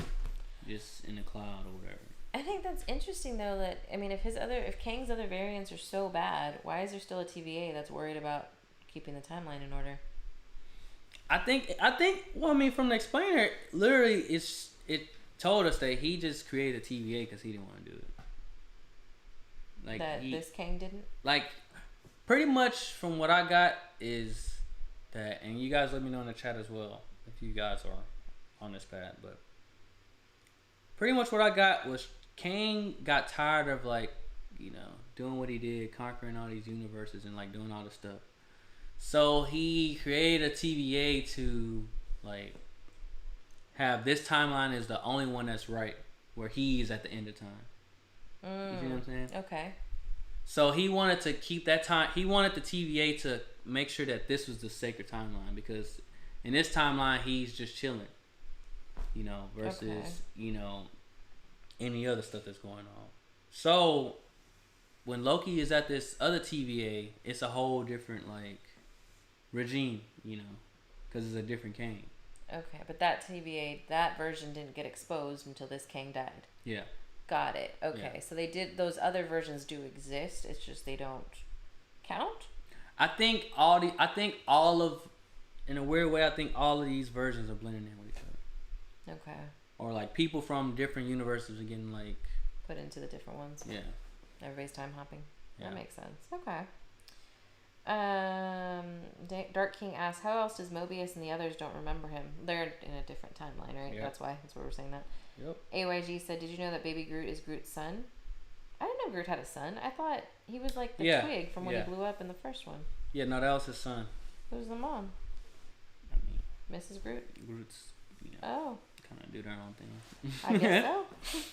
Paul Loco said Yelena was so good. I thought she had a Russian accent in real life. Oh, for Black Widow. Black Widow. We'll talk about that right now for sure. Yeah, we can head into some Black Widow unless y'all want to talk some more Loki. Let me finish up these comments and then we're good. John W said he can use enchantment to show Mobius his memories just like Sylvie did to B-15. Oh, see, that would have been a cool scene. Like to have her touch Mobius and be like, look, see, you were on a jet ski. Oh, I would have loved that scene. That would have given it like an extra half point for me. They could have showed us him on a jet ski. Like, come on, man. Pay something off. We didn't get that jet ski payoff, man. That's really sad. He never got to ride a jet ski. Not yet. And his best friend betrayed him. Yeah. Renslayer, man. Low down and dirty. Just as Loki was his best friend all along. John W. said, I think Kang is in the Timekeeper chamber doing what the Timekeeper should have done. Yeah. Yeah. Kang is just lazy, man. He kind of is. TYB Nico said, the Kang we know is becoming bored and made the TVA to become the sacred timeline and make sure it was safe. He hella low-key lazy. Yeah. I mean, it's smart, but it's like, damn. It's like once you've like done it all, that's where Kang was like, he was like, damn, like. Well, not only do you have a TVA that has a judge that has all that handles all of that, then you have Miss Minutes, who's like the master secretary to go talk to all these people. Yeah.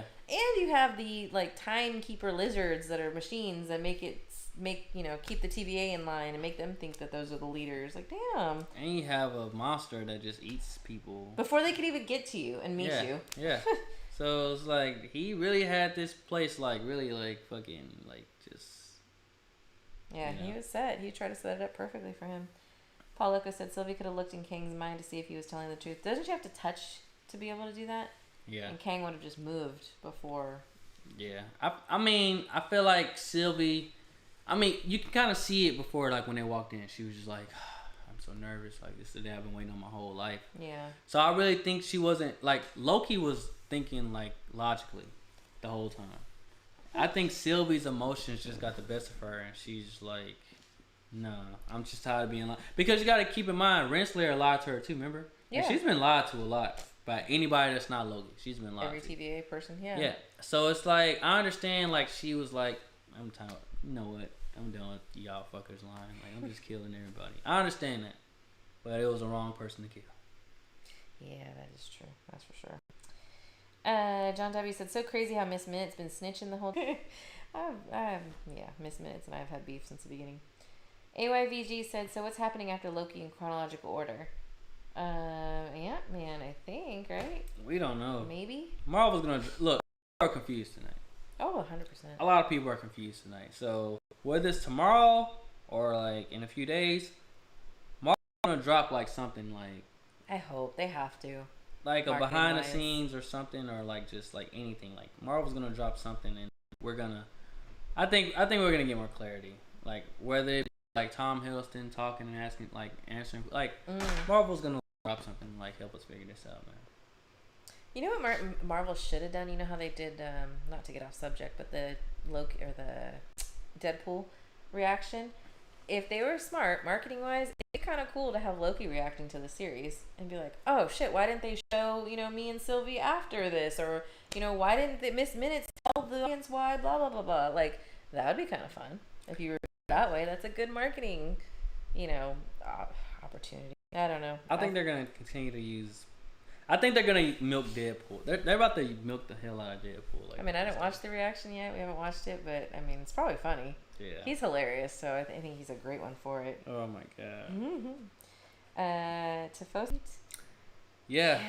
Like it's. That was a good scene. That's how you know he's like a completely different world or like a completely different universe. Like it hits him. Yeah, like he's like, oh fuck, like he was right, He was right the whole time. Loki was right. Who would have thought? Right. John W. said, what a Kang variant built Miss Minutes and now she hates her master. That's a great theory. Kang variant built Miss Minutes.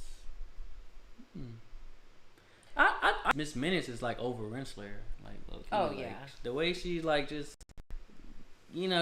the way Miss Minutes move, like she's the in between between Kang and like everybody at the TVA. I feel like it had to have been a creation of Kang, right? She's like super tech. Yeah, she had to be. That's what I'm saying. Like she's like in a really advanced like prototype. Like she isn't even really explained.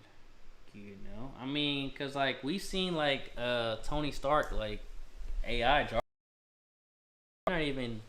We don't get like any kind of explainer of like where she comes from or like any. Jarvis got hella fleshed out though. Like you understood what Jarvis was, who he was, because he was like there from the first Iron Man. Yeah. So we knew who he was. We knew the whole thing. Miss Minutes, we don't know anything. Kang could have brought her from the future or something and just said, "Oh." Tell me that. Yeah. That would have been honestly the best explainer. Like Kang brought her from the future, brought this AI from the future to control the technology. Yeah. That would have been like the most simplest and like easiest like explain like ever. Like honestly, like Marvel needs some writers. We're right here. Pay up. Damn. Johnny Lev said, I think Sylvie accidentally sent Loki to a different universe of the TVA because she didn't know how to use the Kang's pad. Well, there's no way. Wait, did she do it on purpose then?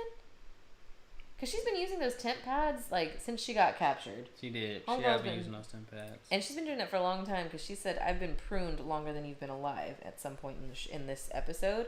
So I was like, dang, she's been around a lot longer than Loki. Yeah. Like the real Loki. Yeah. So that is crazy. I didn't think about that. She has to know what she was doing. Why would she send him to a different timeline? Does she maybe think if I send him to the right one, he'll still be able to stop me? Kind of? Maybe. But damn. Like maybe. I don't know. Like I just don't understand her plan. It's like. I don't think she had a plan. Cause it like you kill Kang, then what? Like you kill the timekeepers, then what? Like you go back to like your timeline or like she never really she doesn't really have like a solid plan. Like that just was the plan for so long. Like just to like, it's crazy. Like Mobius kind of talked Loki through that plan, but we never see Sylvie get talked through that plan. Ain't that crazy? Yeah. Because like Loki probably would have went the same path he went. He was still angry and full of like raw emotions. Yeah. And like Mobius was asking him like, so why do you want to rule? Like, and he still like he was like, why do I want to? So like maybe if Sylvie would have got that, I mean, Loki kind of went through his own therapy with Mobius. He really did. That's kind of what it was. He really did. Got his cries out, seeing his mom and all of that. I mean, made a difference, obviously. Yeah. John W. said, I'm still looking forward to Tony's daughter sneaking out as Iron and Pepper has to stop her. That's definitely probably about to happen. That I think we're getting set up for, what is it? Is her name Iron Lad or Iron something? She's about to take up the mantle. I think their daughter. She has to. Yes, it's in her blood. Oh. But yeah. Do you want to get into some Black Widow? Let's get into some Black Widow. All right, so spoiler alert. So I was wondering. I have a video up talking about this. I was wondering if Black Widow tied in with Loki at all. I mean, I think it would have kind of been cool if they kind of had like some kind of scene.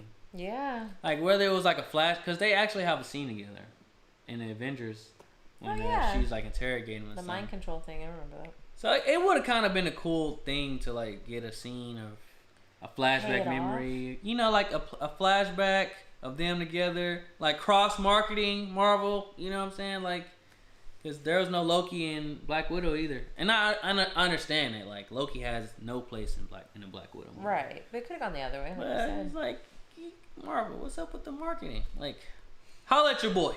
You know what I'm saying? God, marketing God. You know what I'm saying? What's up, Romar? But as far as Black Widow goes, I honestly didn't think it was a bad movie. I mean, I have a Marvel bias. You know what I'm saying? Like, I really thought it was really good. The timing was kind of like, you know, for me is like, why? You know? And honestly, what I will say, the most entertaining thing I seen from the Black Widow was like the end credit. Yeah. Like the end credit, like literally had me. The end credit literally changed my emotion from a show that's coming out to like, oh fuck, I kind of want to see this now. You know, that single-handedly did that. And the end credit I'm talking about, spoiler alert for those that haven't seen Black Widow, is Val shows up at Natasha's gravesite with Yelena Nova. Yeah, with Yelena. And she gives us a picture of Hawkeye. Mm-hmm. And says, "Here's your sister's killer. Here's your new mission." Man. Yeah. When I seen that, I was like, oh! I can't wait to watch Hawkeye. I had zero excitement for this show. You really did. That shit rose 100%. I'm like, oh, this got juicy. Bowser. Oh my God. So I'm just really curious to see where she gonna show up and who else she gonna recruit, because we talked about this earlier. Actually, we were talking about this after the movie. Like, if you think about it, Val is kind of the Dark Nick Fury. Yeah. You know, she went after, you know what I'm saying, the Captain America type. You know, mm-hmm. John Walker. John Walker's on the team. Now she's going after the Black Widow. The Black Widow, which is Yelena Belova. So don't be surprised in Shang-Chi if she pull up in Asia or whatever with somebody and be like, look, I got a job for you. Don't be surprised if she pull up on Abomination like, you know what time it is. I need you. You know? Prediction. Don't be surprised if she go like 500 BC in Eternals and she trying to recruit somebody from the Stone Age. You know what I'm saying? Like a Thor or some shit. You know what I'm saying? Like, don't be surprised. That's my prediction for what's going on with all this madness is going on. But Ramar said when it's 3 a.m. in the Philippines. I have no idea, my guy. 12 p.m. Tuesday in Fresno is 3 a.m. Wednesday in the Philippines. So it's a 15-hour difference? Yeah. You're 15 hours ahead of us. So, yeah. So you should already have the episode. We got you, my guy. Yes, go watch it. We got you. Where are we in the chat? Oh, John W. was talking about Black Widow. So Taskmaster kicks her off that bridge so effortlessly. Yo, I really like. I mean, I was gonna say, what do you think about the? I understand why people are angry about Taskmaster. I understand. I get it. But honestly, I wasn't that let down, to be honest with you. I was like, huh. You know, I wasn't like really like. I'm not gonna lie. I really didn't even know. Like, a lot of people said they predicted who Taskmaster was and all this stuff. Really? Like, yeah, I had How did you predict that? I had no idea who it was the whole fucking movie. But I do understand why people were upset, and it's because like the comic history with Taskmaster, you know. It was a big person in the comics. That's what I was gonna ask. Yeah, I mean, he kind of was and he kind of wasn't, but it's like I think people are really mad with the agenda, you know. Like we see like a lot of females in like a lot of like different roles and stuff like that, like in Hollywood. So I really think people are really pissed that Taskmaster was a girl, and you know the way like it went, you know, cause that's not like a Taskmaster like thing, you know, like they kind of like made Taskmaster look like, you know, just nothing, you know, nothing you can use in the future, you know. So I understand why people saying like their issue with Taskmaster, but do you think they could set it up to where they use the technology on somebody else? Oh yeah, definitely. Now she's not under mind control. Definitely. I mean, I think Taskmaster definitely has a future, because you could put Taskmaster in like a Falcon and Winter Soldier series, season 2, or a Hawkeye, you know, and just have somebody in the suit that's different, you know, like. Yeah, I don't like people getting all riled up the fact that Taskmaster is a woman. Like, come on, who cares? Like, look, move on. It's like, I didn't really see a big issue with it, but I understand why, you know, a lot of people see an issue with it. So yeah. And the movie, honestly, I thought it was a solid. Like, I gave it an 8.5. I think it has some moments. It has some pretty funny family moments. Oh, I love the family part. And like it was cool. It was cool to me. It wasn't like, what the fuck? Like, like, it was pretty, like, it had some shocking shit, like, you know, her banging her head on the table and breaking her, like, it was, like, some stuff that went on in that movie that was, like, whoa, but, hey, I enjoyed it. I'm not gonna lie. What are your thoughts about Black Widow? I thought it was a good movie. I thought my favorite part was the family itself. I thought David Harbour did an amazing job as Red Guardian. I thought the sister, Yelena, did really good. She was better than I thought she would be. She's really funny. She's just, you know, Black Widow hasn't always been funny. She's just kind of been more serious. I think it's an interesting spin on the character now to have her in there. The mom was kind of like quiet, but I still think she did a good role. And I liked them all together. I liked that more than anything in the movie. Yeah. The action was good. The effects were good. It was a lot. I know a lot of people were kind of saying, oh, it was overdone, or it was like too much. She survived all of that. I mean, she got her ass kicked.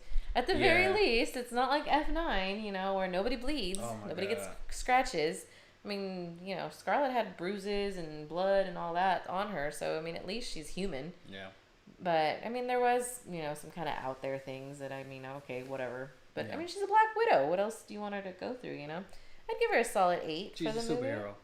Yeah, I mean, I liked it. I think it was not a street racer. That's just, you know, human. Want to be a superhero one day and just say, oh yeah, I got powers. That F9 beef. Yeah. It'll never die. What I did really appreciate with Black Widow was that, like how you just said, like, we knew that this was her, like, going out movie, and, like, you know, for her to do her thing or whatever. But the role wasn't easy. No. Like, the whole movie, the role was not easy. She was getting her ass kicked. Like, it was a few scenes in there. I'm like, ooh. I'm like, damn. Ooh, let her go. Yeah. I'm like, she getting her ass whooped. Yeah. You know what I'm saying? But you respect that. You respect that. Unlike F9. He pulls all the. Oh my God! Don't get me started. Do not get me started on F9, y'all. Do not get me started on F9, because, woo! I'm not gonna even go there tonight. But I enjoyed Black Widow for the most part. I'm gonna give it an 8.5. Because, like, I think it was a good movie. I mean, I don't think, like, I can't really take anything away from it that made me just like, what the fuck? Because, like, for me, I'm accustomed to, like, a Marvel movie and, like, what you're gonna get from it, you know? So it's like, you can question anything that people do in a Marvel movie. Like, you can question Iron Man, like, oh my God, he's in a metal suit and he just landed and he didn't break any bones. Like, we can fucking do that shit all day. You know what I'm saying? So it's like, to do this in a Marvel movie is, like, ridiculous to me. Like, oh, she landed in the air, like, in the sea. Like, shut the hell up. Like, just shut up. Because you know that shit look cool as fuck. Like, you know it look cool. Like, man, the scene where they was falling through the sky and fight, that was some cool shit. That was like, I don't care how unrealistic it was. That was hella cool. Yeah, it was. Hella. It looked good. Versus F9, where family just beats and destroys everything. Always. Family always wins. Paul Loco said, with Val popping up, does that mean you have to watch the shows? That's what we were talking about earlier. I mean, you kind of... Otherwise, you wouldn't know who she is in Black Widow. But I mean, in Black Widow, that was the first time we were supposed to see her. Yeah, true. That's what I heard. Versus the first time seeing her in Falcon and Winter Soldier. Yeah. But I mean, still, to be able to see her again, I mean, I guess they probably won't bring her up again until another movie. Yeah, I don't think she's going to be in another show for a while. Unless she gets her own show where we figure out what's going down. Yeah. That would be cool. I wouldn't mind a Val backstory. Yeah. Figure out why she's there. John W. said they should have gave us a Loki cameo from Avengers 1, like you said, from Avengers 1 when he talks to Black Widow about wiping red from her ledger. They should have, bro. Yeah. Like, come on, Marvel. Like, who was that, John? Mm-hmm. John, you need to join the Marvel marketing team because that's what I'm talking about. Like, there's so much wasted, like, opportunity. Like, honestly, Black Widow should have came, like, with the post-credit that Marvel gave us this week, Black Widow should have came out this Friday. Yeah. Like, because this shit was weak as hell. I'm not going to lie. This post-credit was weak as hell.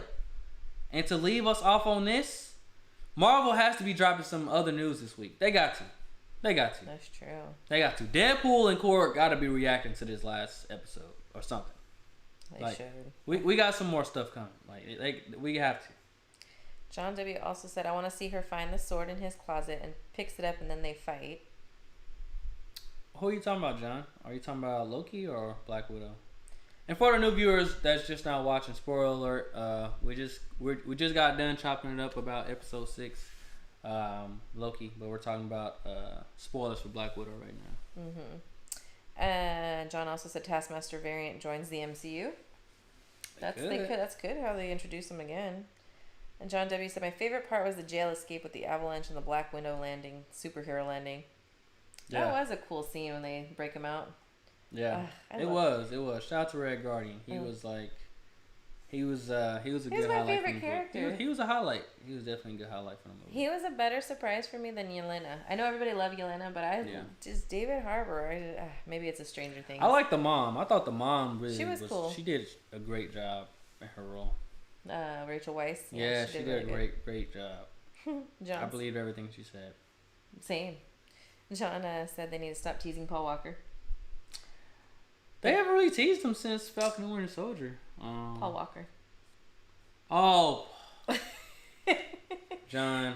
You thought John Walker? What if there's a Paul Walker variant in F9 though? I mean, they're in space now. Don't start. Do not start. If they're in space, why can't they come up with the TVA? Sorry, I had to say it. Don't start. They'll meet up with them. Movie, please. Rome and Tej meet up at the TVA. Please do not start. Oh, good. Okay. Oh, Paul Loco said Black Widow wore the vest Yelena gave her in Infinity War. Yeah. That was dope. Yeah, that was. That was pretty dope. Paul Loco said Val might pop up in the Hawkeye show. That's a good point. I think she will. Yeah. I think she's gonna. I think she has to now. I mean, that's so messed up what she's doing, but I like it. But why? That's what I want to know. Who's telling her to do that? I think she hasn't. Maybe she's working with Sus Sharon. You know what I'm saying? Like, yeah. Can you imagine Sharon going that dark? Man. Cap would be so mad. Oh my god. Paul Loco said supposedly Spider-Man trailer comes out within the next couple weeks. Man, give us a teaser or something, Marvel. Everybody waiting on this Spider-Man, yo. They really are. Everybody waiting on this Spider-Man. John W. said, I want to see Black Widow's sister Yelena question him in his home with his family doing everyday activities and she finds his sword. Hawkeye has a sword? I didn't know he had a sword. I thought he just had a bow and an arrow. Yeah, that's what I thought. I don't think I've ever seen him with a sword that I can remember. You know what? We were talking about this actually at the movie too. Like, there's nobody. Like, of course, we all seen what happened with the Avengers fucking showdown with the Avengers Assemble and everybody charging and fighting, but there is no like evidence of like what happened. You know, like as far as like anything outside of like the Avengers circle. Oh, you mean on Earth? Yeah. You were talking about that. So we were talking about this after Black Widow. Like maybe the reason Val is able to like do all this stuff because it's like the lack of Avengers that are around. Like we know Nick Fury's in space. Yeah. We know Iron Man is dead. We know Captain America went to the moon. So who is really like telling everybody like what happened during the battle with Thanos? Like who's really like saying what really went down? That's true. Because Val's out here telling people, and she didn't lie. She said this is the dude that was responsible for your sister's death. she wasn't lying. But, you know, you can take that a whole completely different way. You know, hearing that, like, what? He did this? And Val's like, yeah. Could that be just what she knows, too, in all honesty? Like, the honest to God truth to her? Because she wasn't there. Yeah, she wasn't there. And if nobody's, like, putting out a, you know, memo or a press release saying this is what happened. There wasn't a Thanos memo. There wasn't a, you know? Like, we didn't see this, like, in the Spider-Man that happened after the Endgame, we didn't see, like, fucking U.S. Constitution or a museum telling us what happened at the battle of, like, like, nobody knows. Nobody knows. Like, the world's in, like, disarray right now. And you know what's so sad? Here's a sad thing. Here's a really sad thing, like, from all this, man. Tony Stark sacrificed his life for this shit? Like, there's really been no peace going on since this man, like, snapped and gave his life. Like, it's just been more chaos and just peace. Ugh. This is what Tony died for. Like, man. Oh my God. Variant Tony he'd be pissed. Oh my God. Tony is not smiling in heaven. Tony is like Kobe in heaven when he watching the Lakers play. That's rude. Throw the Lakers Kobe out there is like Tony is like Kobe. R.I.P. Kobe, man. John W. Oh, I think he said they had Hawkeye had a sword in Endgame when Black Widow found him in Japan killing thugs in the ring. Damn, that's throwback. Yeah. But yeah, you're right. That is true. I'm so curious to how she knows what happened on a different planet. Could be information in the museums. Talking about Val, how that's she knows. That's what I'm saying. Like, she gotta have like a plug that's like on the ground. Like, she have to have like a plug that's like following them. Can't like it. She like, how does she know this information? Like, did she hack like the Avengers facility and like hear all the audios of like she gotta have a plug. Cause she wasn't nowhere around doing all this stuff. You know what I'm saying? Or was she? Or what? Yeah. Or was she? Was she a Skrull? Was she a Skrull fighting in the war? What if she's a Skrull? Wouldn't that be some shit? If Val's a Skrull? That would be some shit. Wow. Biggest Skrull reveal ever. Wow. Or what if Sharon? I mean, Sharon had to know what was going on, right? Because I mean, Cap. What if Sharon was feeding her information that whole time? She could be.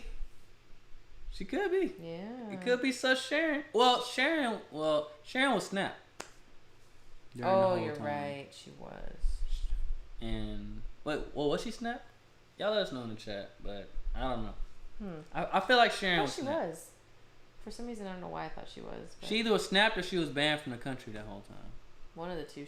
Either way, she wasn't. And here. She became super dark and evil for helping them. Yeah. Yeah.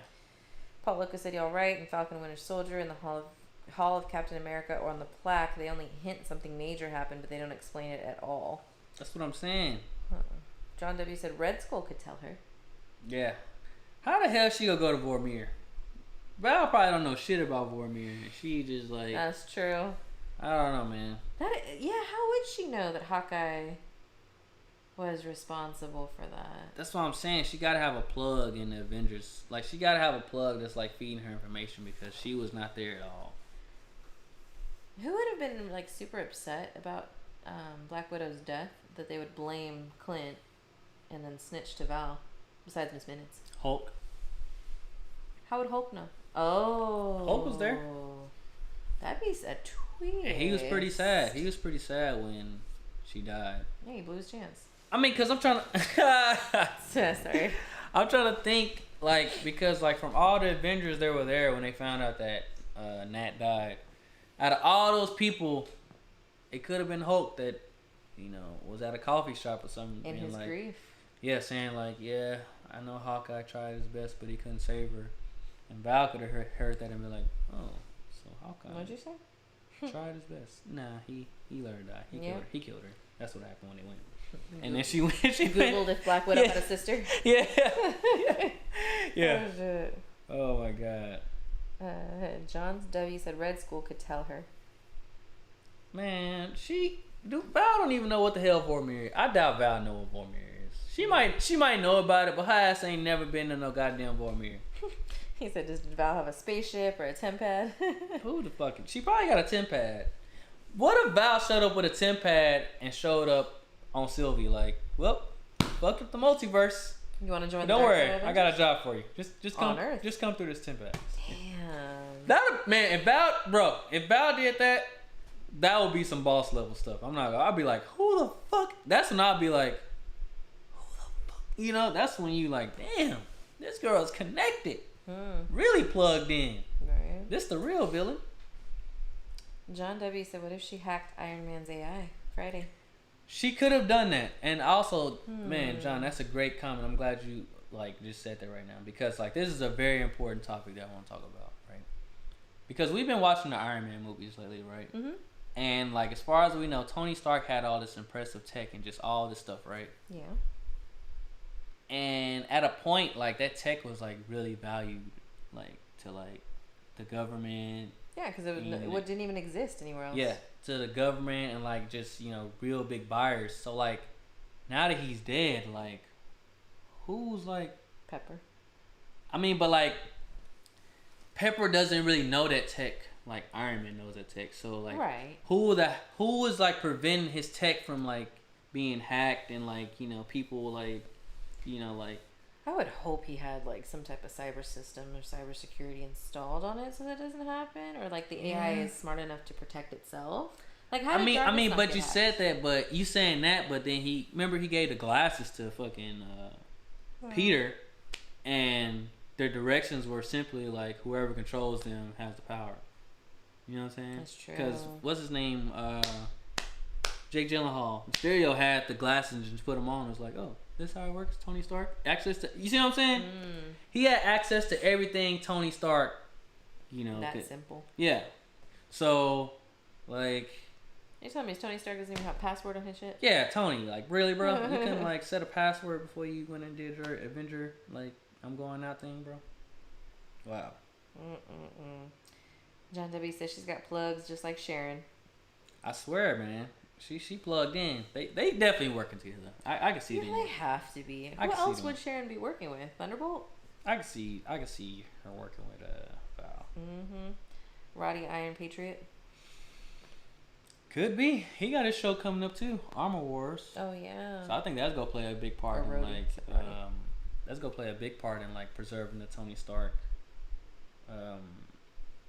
Hopefully we go see, but I just know Tony Stark's armor and all that stuff is up for grabs because this man is gone. Yeah. Like all his technology, like I'm telling you got like I know the government want their hands on that. Now that he's gone, because they was trying to get it because, I mean, you just about to say because they have one already. They have Rhodey, yeah. And they want the whole thing. Actually that's not what Iron Man 3 is about, but it's. If you can have one, why not have them all? True. That's kind of like the government's like. The government wants to control all. I don't know. I can't see that chat. That's you. Ross Slack says, so what did you think? She's either building one or two things: Stark Avengers or Thunderbolts.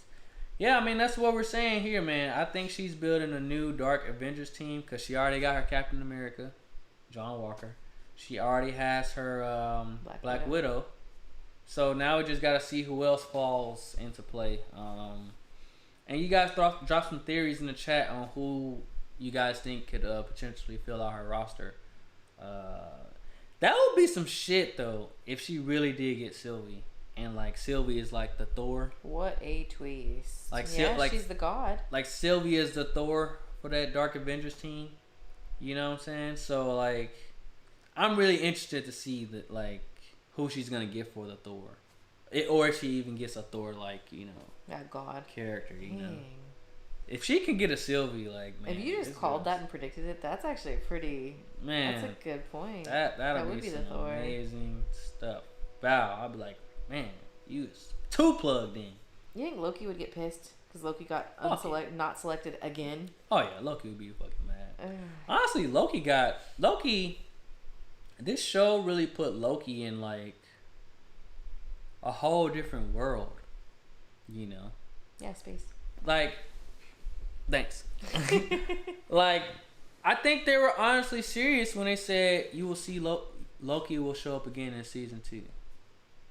Yeah, I think so too. No, when I say I think they're serious. Like I don't think he's gonna show up in any of these movies coming out. Oh. I really don't think he will, because how can he? He's stuck up there in the wrong timeline, right? Yeah, he's stuck up there. Yeah, that's what I'm saying. So like, how can he show up in any movies if he's stuck? You know? Oh, so they were just being really literal. Like, we will not see Loki again until season 2. Yeah, I mean, cause like, what movie can he show up in? Like, maybe in Doctor Strange, but like maybe Ant-Man if somehow they bring in the other Kang. I mean, because this is kind of difficult for Marvel to do, right? If they have Loki show up in the next movie, they're gonna have to explain what's going on with him in the TVA present day. You know now. That's true. You know, but we're planning. I guess they're planning the next show to help us expand on the TVA and all this. I don't fucking know. Hopefully, but I don't know. I don't know where Loki shows up again. I want to see him in Thor. I want to see him in Multiverse of Madness. But from what I'm guessing, season 2 of Loki will be back in the TVA. You see what I'm saying?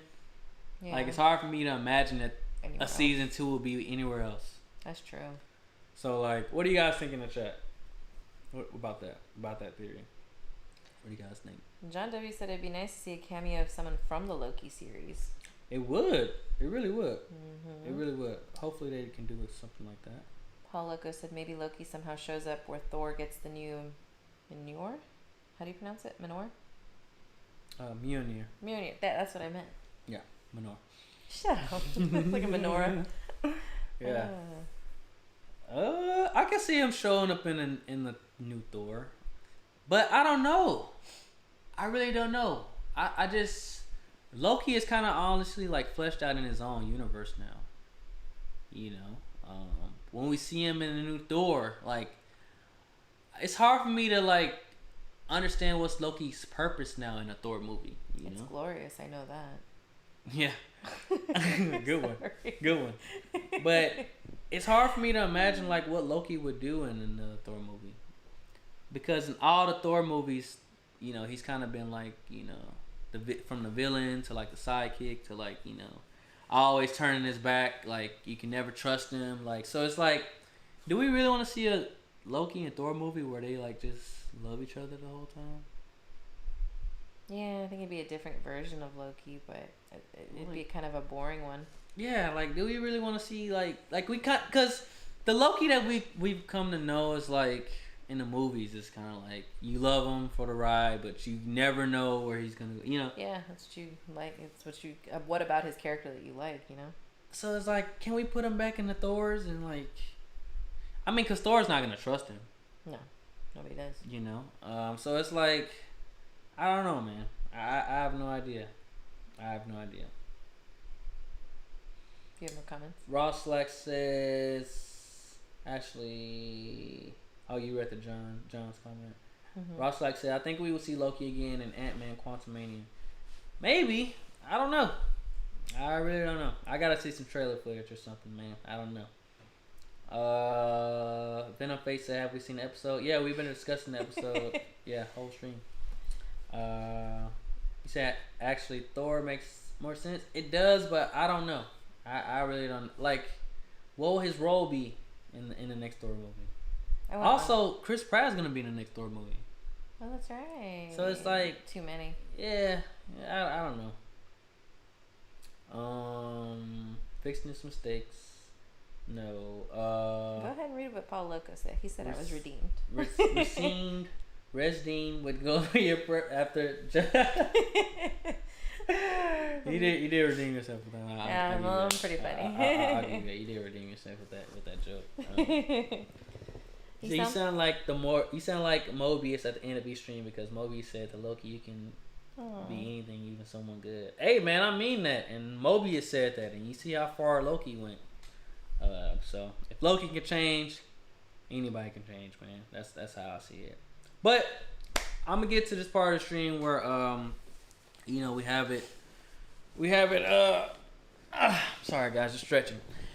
It's the treasure edition here on every 6th episode of the Disney Plus series that we rank. What were our favorite Disney Plus series 1, 2, 3, top to bottom, however you want to say how they were favorite. So let us know in the chat right now. Rank them 1, 2, 3. What's the best Disney Plus series that you've seen so far?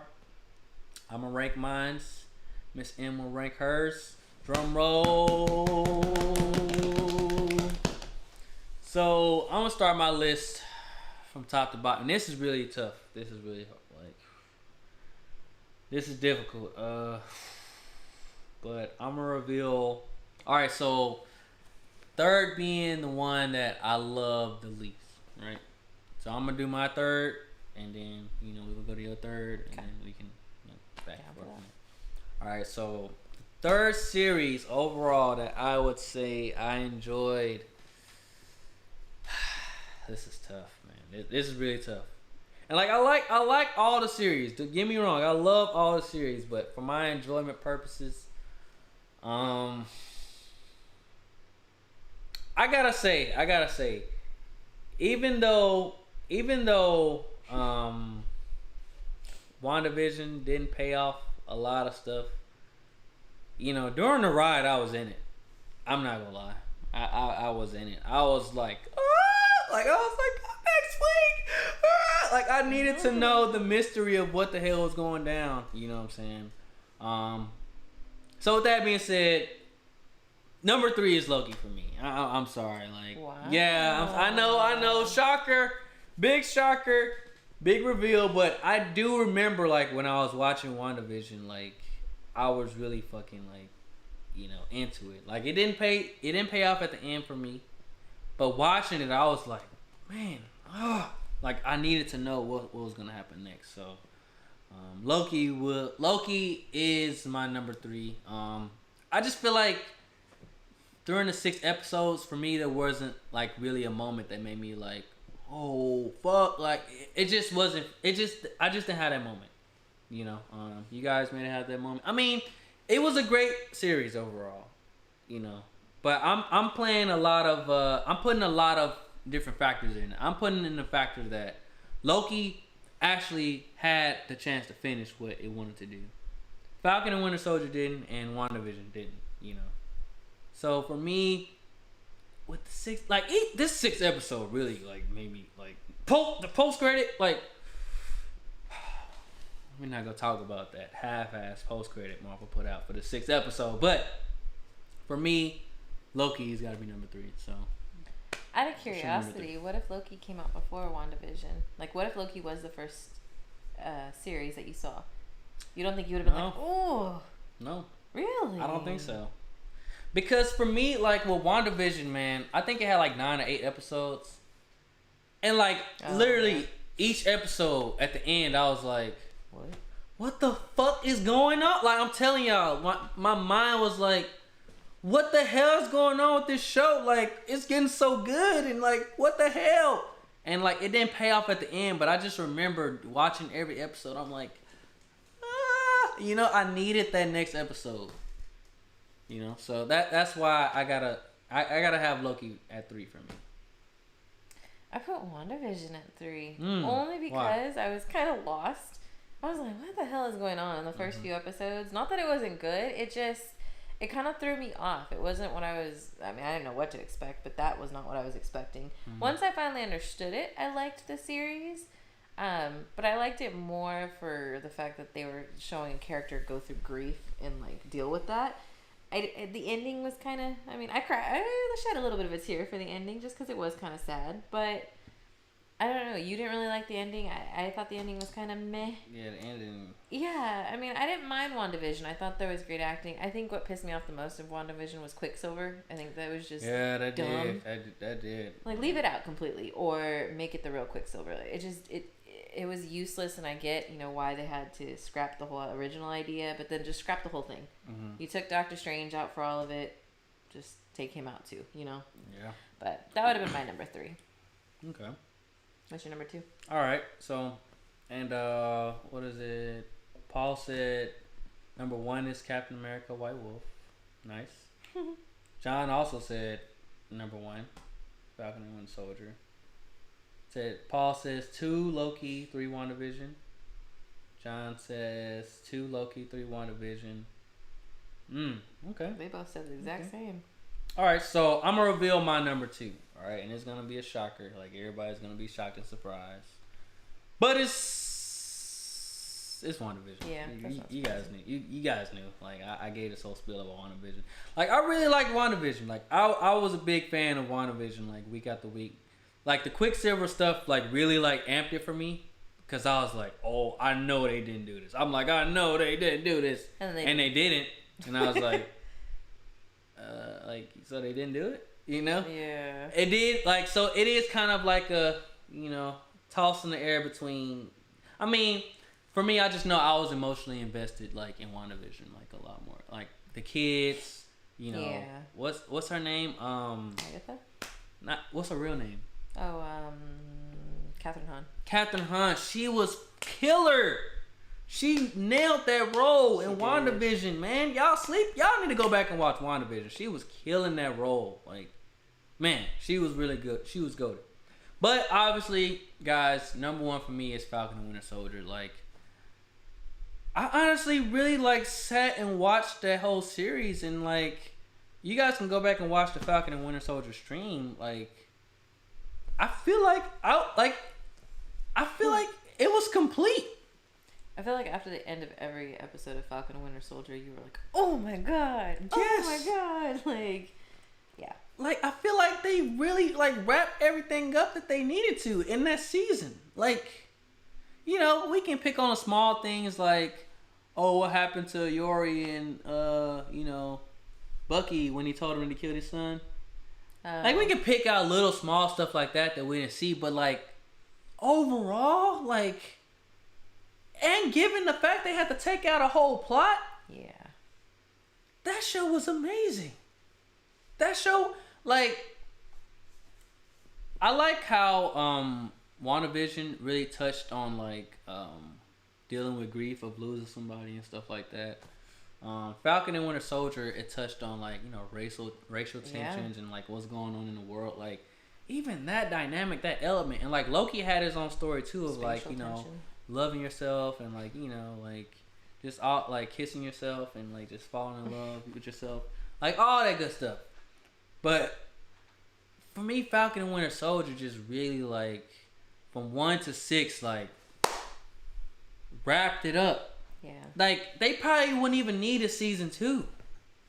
Because how well they, like, wrapped that bond up, that story up, like, just amazing. Like, it was just really great. Like, I saw Falcon and Winter Soldier from top to bottom, and I was like, I'm satisfied. Like, I'm good. Like... Yeah.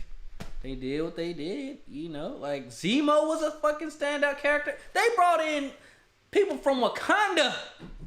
Nobody seen that coming. Nobody predicted that. Nobody predicted that Dora Milaje will show up to Falcon and Winter Soldier, man. Nah. They pulled out the stops for this show, man. I'm telling y'all. John Walker, best casting in a long time. Which is crazy, because at first we were like... I thought he was trash. Yeah. When I first seen him, I'm not gonna lie, I thought he was trash. I'm like, who is this scrub? But I fell in love. You know what I'm saying? With the scrub. But man, Falcon and Winter Soldier just did it for me. Like and you know what? Honestly, people was talking shit about Falcon and Winter Soldier. Man, they was like, I gotta go from WandaVision to this. I guess I gotta wait 6 weeks for Falcon and Winter Soldier to go off to watch Loki. Like, get the hell out of here, man. Falcon and Winter Soldier was probably one, oh my God. Like, I still don't think, there still has not to this day been an episode, like, what was it, episode 4 from Falcon and Winter Soldier? Oh, yeah. That's, like, had me, like,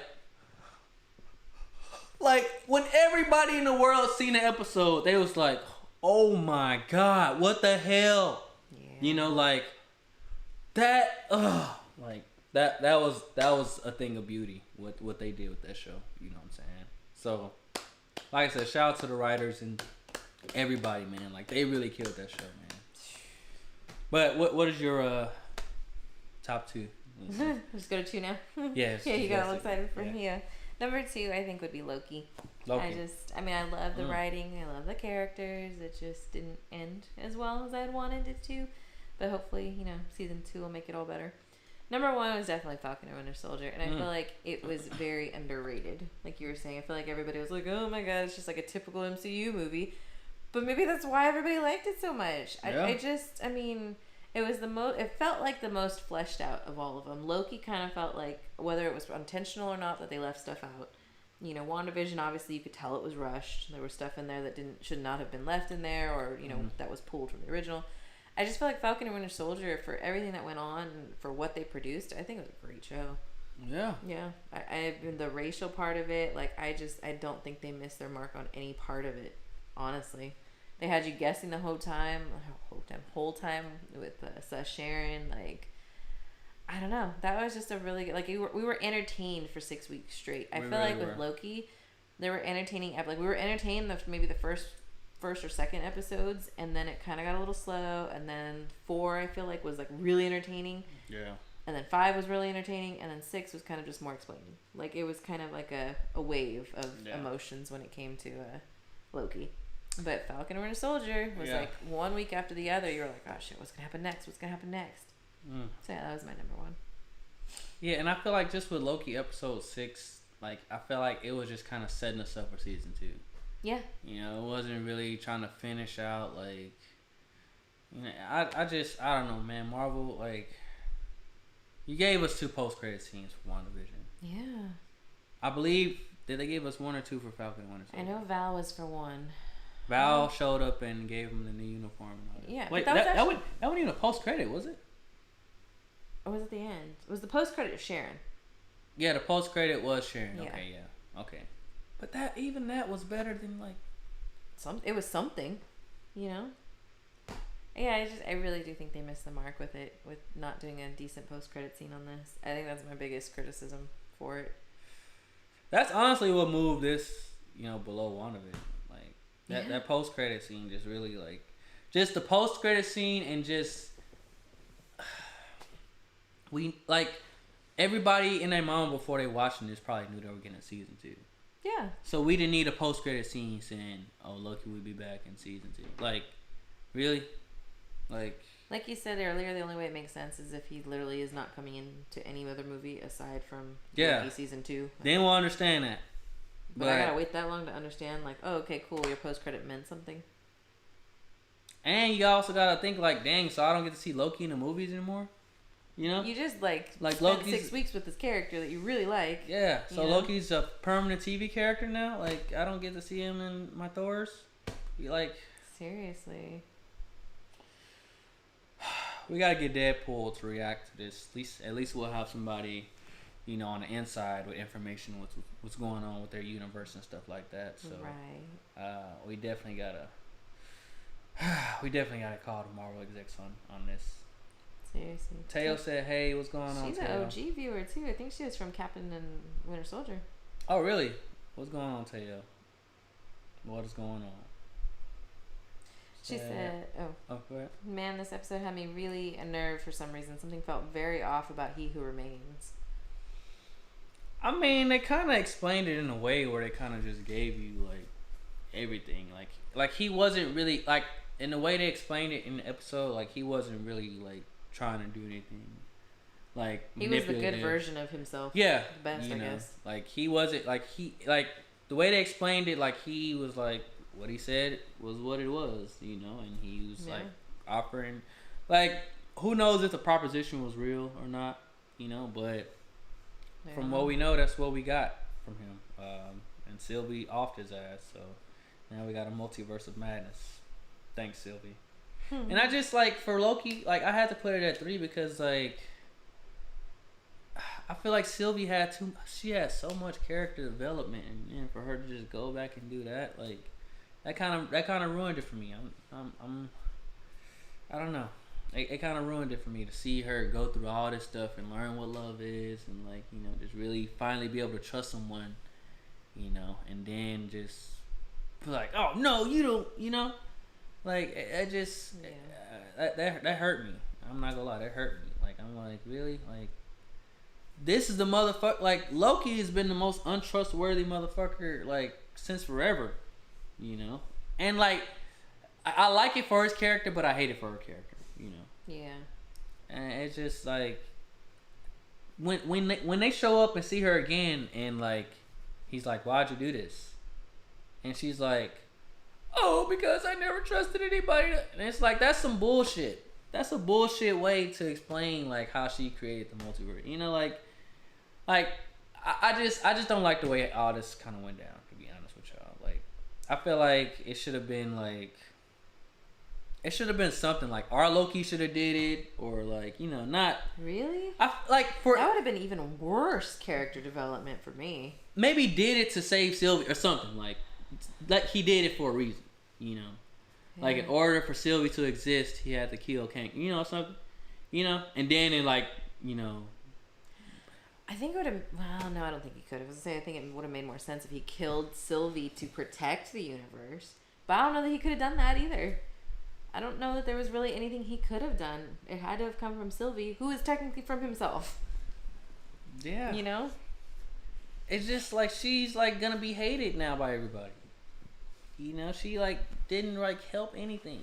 She just kind of added to her cause. Yeah. You know? Like at least Loki, like the whole show, he was really trying to redeem himself. Yeah. Like he kind of went out with his master plan like by the second episode. Mm-hmm. Like by the second or third episode, he was like, "Oh, you're Loki too? Let me learn, you know? Yeah. Let me learn about you, you know?" And now it's like he said, he's back to square one, you know? I kind of would have liked to seen our Loki, like, with a bigger, not a bigger purpose, but just like a, you know, equally, like, he's I wanted them to be equally the reason why, like, all this chaos in the MCU is happening now. And not just a variant. You see what I'm saying? You wanted them to both have some glorious purpose. Yes! That's exactly what I want. That's exactly what I wanted. Right. Teo XE said he actually isn't Kang the Conqueror. They showed Kang with the statue now. So the Kang you saw in the statue is actually a different timeline where Kang was just the straight up ruler of the TVA, right? Yeah. And then the version that we saw with Loki and Sylvie, that timeline has the time. He talked about it in the episode where the timekeepers were his like facade of people that ruled, and Miss Minutes is like, you know, the one taking care of it and all of that too. So it doesn't imply that he's not the conqueror, because he even said it too. He's like, I've been called a jerk, I've been called a conqueror, I've been called a this, that, whatever. So he is a version of a variant of Kang the Conqueror. Yeah. Paul Loco said Kang had to be a little weird after having to kill variants of himself all the time. That had to be kind of weird. Yeah. I mean, but he's from a future where he said like everybody was meeting variants of themselves, and man. So it was probably a normal thing. I wonder how confusing that's really gonna get. Like you said, for people that don't watch the show and don't really understand how the whole like time travel and all of that works, that is gonna be really confusing. They're gonna have to explain variants in one of the movies. They're gonna have to. You think so? They're gonna have to, cause like that's like how I said earlier in the stream, like for the like we're the Marvel consumers. We watch everything that comes out, but there's gonna be some people that just want to go see a movie on a Friday night and like just want to see a good movie. Yeah. And the Marvel movie's gonna be playing. Like, they're gonna be so confused. Like, are they able to follow that like movie? Like, even if you never watched any movie, but you seen Black Widow, you kind of understand. Yeah, you know? That's true. So it's like with all this variant talk and stuff like that, you know, I hope Marvel really addresses it with these movies that they got coming out. Yeah, that is true. John W said, "I bet Renslayer called him a jerk." Yeah, probably. I'm really wondering, like, that school teacher Renslayer scene, like it's just so much loose stuff they did. Yeah, I mean, it tells you she's a variant too. Yeah. Doesn't realize it. You know, or like, does she? So many unanswered questions. Like, I feel like they made more questions than they answered. You know. Yeah. But that's what you gotta do with shows like this, you know? You just gotta sit here, react, and speculate, and just, you know, wait. Pretty much. Yeah. But man. But, as you guys know, this is the last stream for a while. because of course Loki's over, and we won't be getting any more Marvel content until what is it, August 15th? Or What If? I think so. And we will be reacting to the What If episodes, and we're mainly gonna be reacting to the movies and the shows that come out. Trailers, we really don't get much from trailers to react to, and we really like to give you guys our full full thoughts on like things. Unless it's F9, then we just no, we just disregard ever watching that, like ever. Like people should pay you to watch F9. Like it shouldn't be the other way around. Yeah. Like after this last one, they're probably gonna start doing that. You should be paid to watch F9. But John said, I really wish this finale closed up this season. That's what we said. That's my main point. That's why I gotta put Loki number 3. Like I feel like when you make a season of a show, you close out that like whole chapter and dynamic. You know what I'm saying? Like with Stranger Things, you know? Yeah. Like they closed it out like each season, but it's kind of like they left. There's a cliffhanger, and there's deliberately not answering some of the big questions that you've had the entire time. Yeah. Like, give me a cliffhanger. You know, so it's like I really wish they would have closed up this season and then like kind of sprinkled in, like if you go say Loki will be back in season 2, like give us a little sprinkle of what y'all gonna talk about in season 2, or like, you know, because like, do we really want to follow this into another year? Like the whole TVA stuff, like all over again, you know? Or do we want something fresh and something new, you know? That is true. I feel like unless you keep bringing the TVA up in future movies and stuff, which you really can't, it's like, all right, I'm done with the TVA. Can you just tell me what happened to Loki? Yeah. I feel like they're going to lose some people. I don't know. I hope they don't. I hope it ends up being a really good season 2, but man, I don't know. Well, we gotta wait for the date whenever Marvel decides to put that out. But John said next movie is September 3rd. Damn. That's saying Shang-Chi, but that's the movie. Isn't What If before that in August? Yeah, What If is before that, but I think he's saying I think it's gonna be so long. That's great. I mean, Black Widow just came out, so we gotta kind of just like really sit and enjoy that. But yeah, we got What If. Then we got Shang-Chi, then Eternals, then Venom. Oh yeah, that's right. And hopefully, and what I'm praying is hopefully. Oh man, I'm not tired. What I'm hopefully praying for is we get one more series before this year is over, because so far we only got announced What If, and that's like an animated series. We're supposed to get Hawkeye. Really? Before this year is over? No date right now, but late 2021. Oh, okay. So that'll be interesting. I mean, hopefully we can get Hawkeye to close out the year.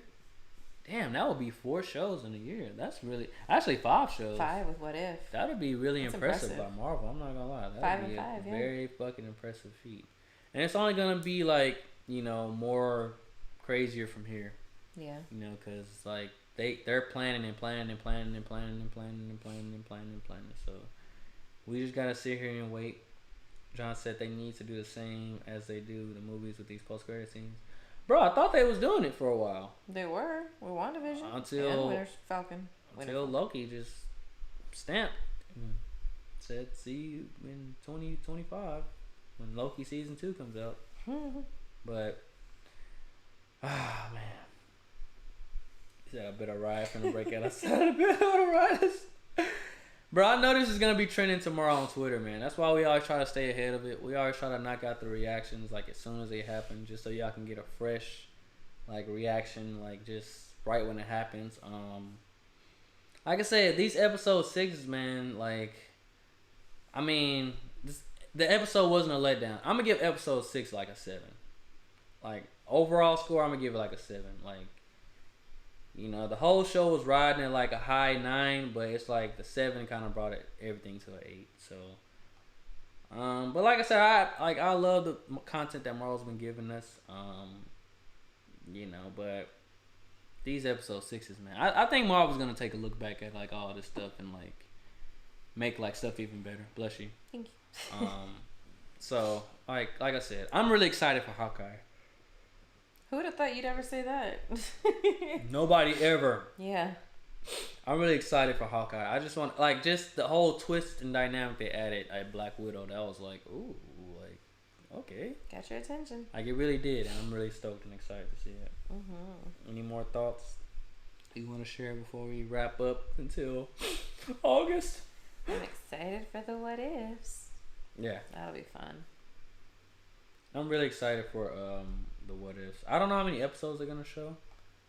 But please give us more than 6. I don't know, man. Like, not 20 minutes. It's animated. Come on now. Give us hour long what ifs. Like, yeah, it's animated. Like, come on. We don't need no excuses. Like, come on, man. Like, we don't need no excuses with this what if stuff. It's all cartoons. Like, make it the best ever. I'm also looking forward to hearing like the OG voices, because like everybody that played their characters, they're gonna come back to voice. Oh, like so Iron Man, Tony. I'm really looking forward to like just seeing that. I think it's really gonna be good. John said the episode where he found Sylvie was better, in my opinion. Oh, 100%. Yeah, that's what I'm saying. The music at the end was great. Like everything leading up to episode 6 was really great, and I'm not bummed. I'm just like, I'm not underwhelmed. Like, I'm gonna keep it real with y'all. I'm not gonna probably think about Loki next week.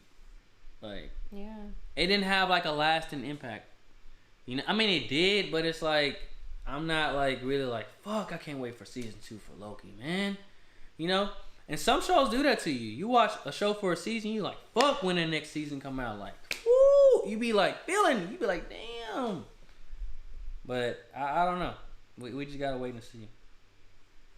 So. John said, I'm going to look at the what if like it's actually happening in different multiverses. Dude. I mean, so that's actually the thing.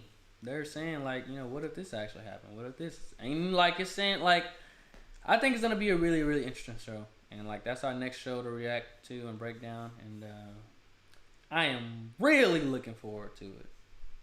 Being an hour long each episode, 12 episodes. You know, just want to put that out there right now. Marvel. Give us those hour-long episodes each. Please. Please, please, please. But I really do appreciate everybody rocking out with us for these Raw reviews.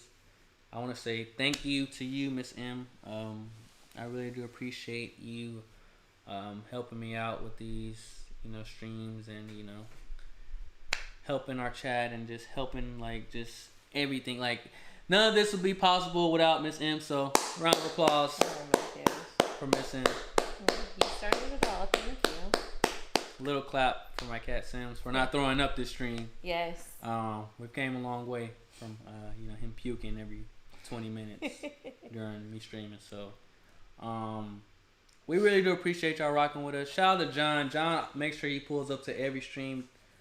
So we really appreciate John. We appreciate Paul. Anybody else that's usually everybody else. Yeah, John and Paul are like the OGs though. Teo XE was from, I think, Winter Soldier 2. Yeah. She's been an OG. But we appreciate each and everybody.